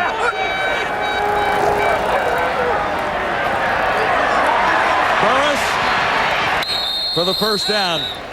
He needed 5. Island, just as you watch this game, I think Danny Barrett will have less of a quarterback controversy to deal with than he did coming into it. And there always seems to be one here in Regina, but I think it'll be less intense this coming week. Henry Burris certainly has rust on him, and if Nealon Green is healthy, he will start next week. 23 seconds to go. Penalty markers are down again. Burris. As Kevin Nickerson, Tim Carter, who's had a pretty good ball game for Winnipeg, limits the gain to a couple. So again, the standings will show the Blue Bombers atop the heap in the West, pending the outcome of the Eskimos and the Stampeders tomorrow. And the BC Lions also at 7-3 going into this weekend have the bye, so they'll have to catch up to Winnipeg a little later on. And the Eskimos will try and do so tomorrow. Saskatchewan drops to 6-5. That loss last week in Edmonton dropped Saskatchewan from a tie for first all the way to fourth, and that's where they'll sit heading into next week. Well, and I'm John, certainly not. Jason French, another nice catch there, but I'm certainly not trying to find an excuse for the Saskatchewan Roughriders. They didn't play well enough to win this football game on both sides of the ball, but when the offense lost Travis Moore, they lost really maybe the key element in their offense in the passing game. Yeah, the Riders were already down when Moore went out of the game. However, they didn't have him there for a comeback. And he didn't play last week versus Edmonton either. Down to the 5-yard line, but the Riders, no. They rule it out of bounds. Zeros are on the clock, no flags anywhere on the field, and that is it for this Labor Day matchup between the green and white and the blue and gold. Well, they haven't won a bunch here in Taylor Field, but this one, a big one for the Bombers. Dave Ritchie has his second win on Labor Day at Taylor Field. They're ready to play. Are you? Play Safeway $1 million touchdown to win. If your name appears, you've won. A family-size countertop microwave from GE Appliances or a JVC DVD digital theater system. Shop at Safeway today. They're ready to play. Are you? If your name appears, you've won a 7-night SunQuest vacation for 2 to the all-inclusive Occidental Grand Flamenco in Puerto Plata, Dominican Republic, courtesy of SunQuest Vacations. Shop at Safeway today. Honey, the baby's kicking. Honey, that's not kicking, that's Morse code. What? Baby needs Wendy's bacon mushroom melt? Honey. Hold on. I'll be right back, little man! When you gotta have that bacon and mushrooms in a delicious cheddar sauce, you gotta have it. What? Baby wants a flat screen TV? Me too. Wendy's bacon mushroom melt, it's better here. And our pickup window's open till midnight or later, so you can eat great even late.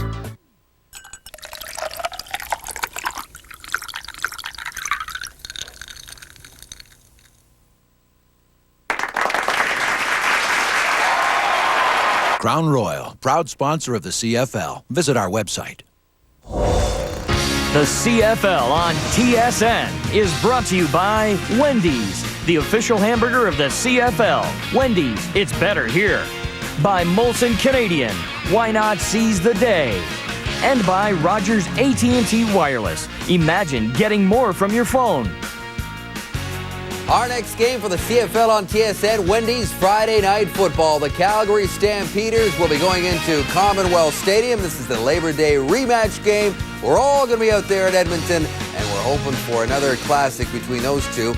This one wasn't as close as Saskatchewan would have liked, and that's because guys like Charles Roberts were almost unstoppable. 124 yards along the ground for Roberts. He's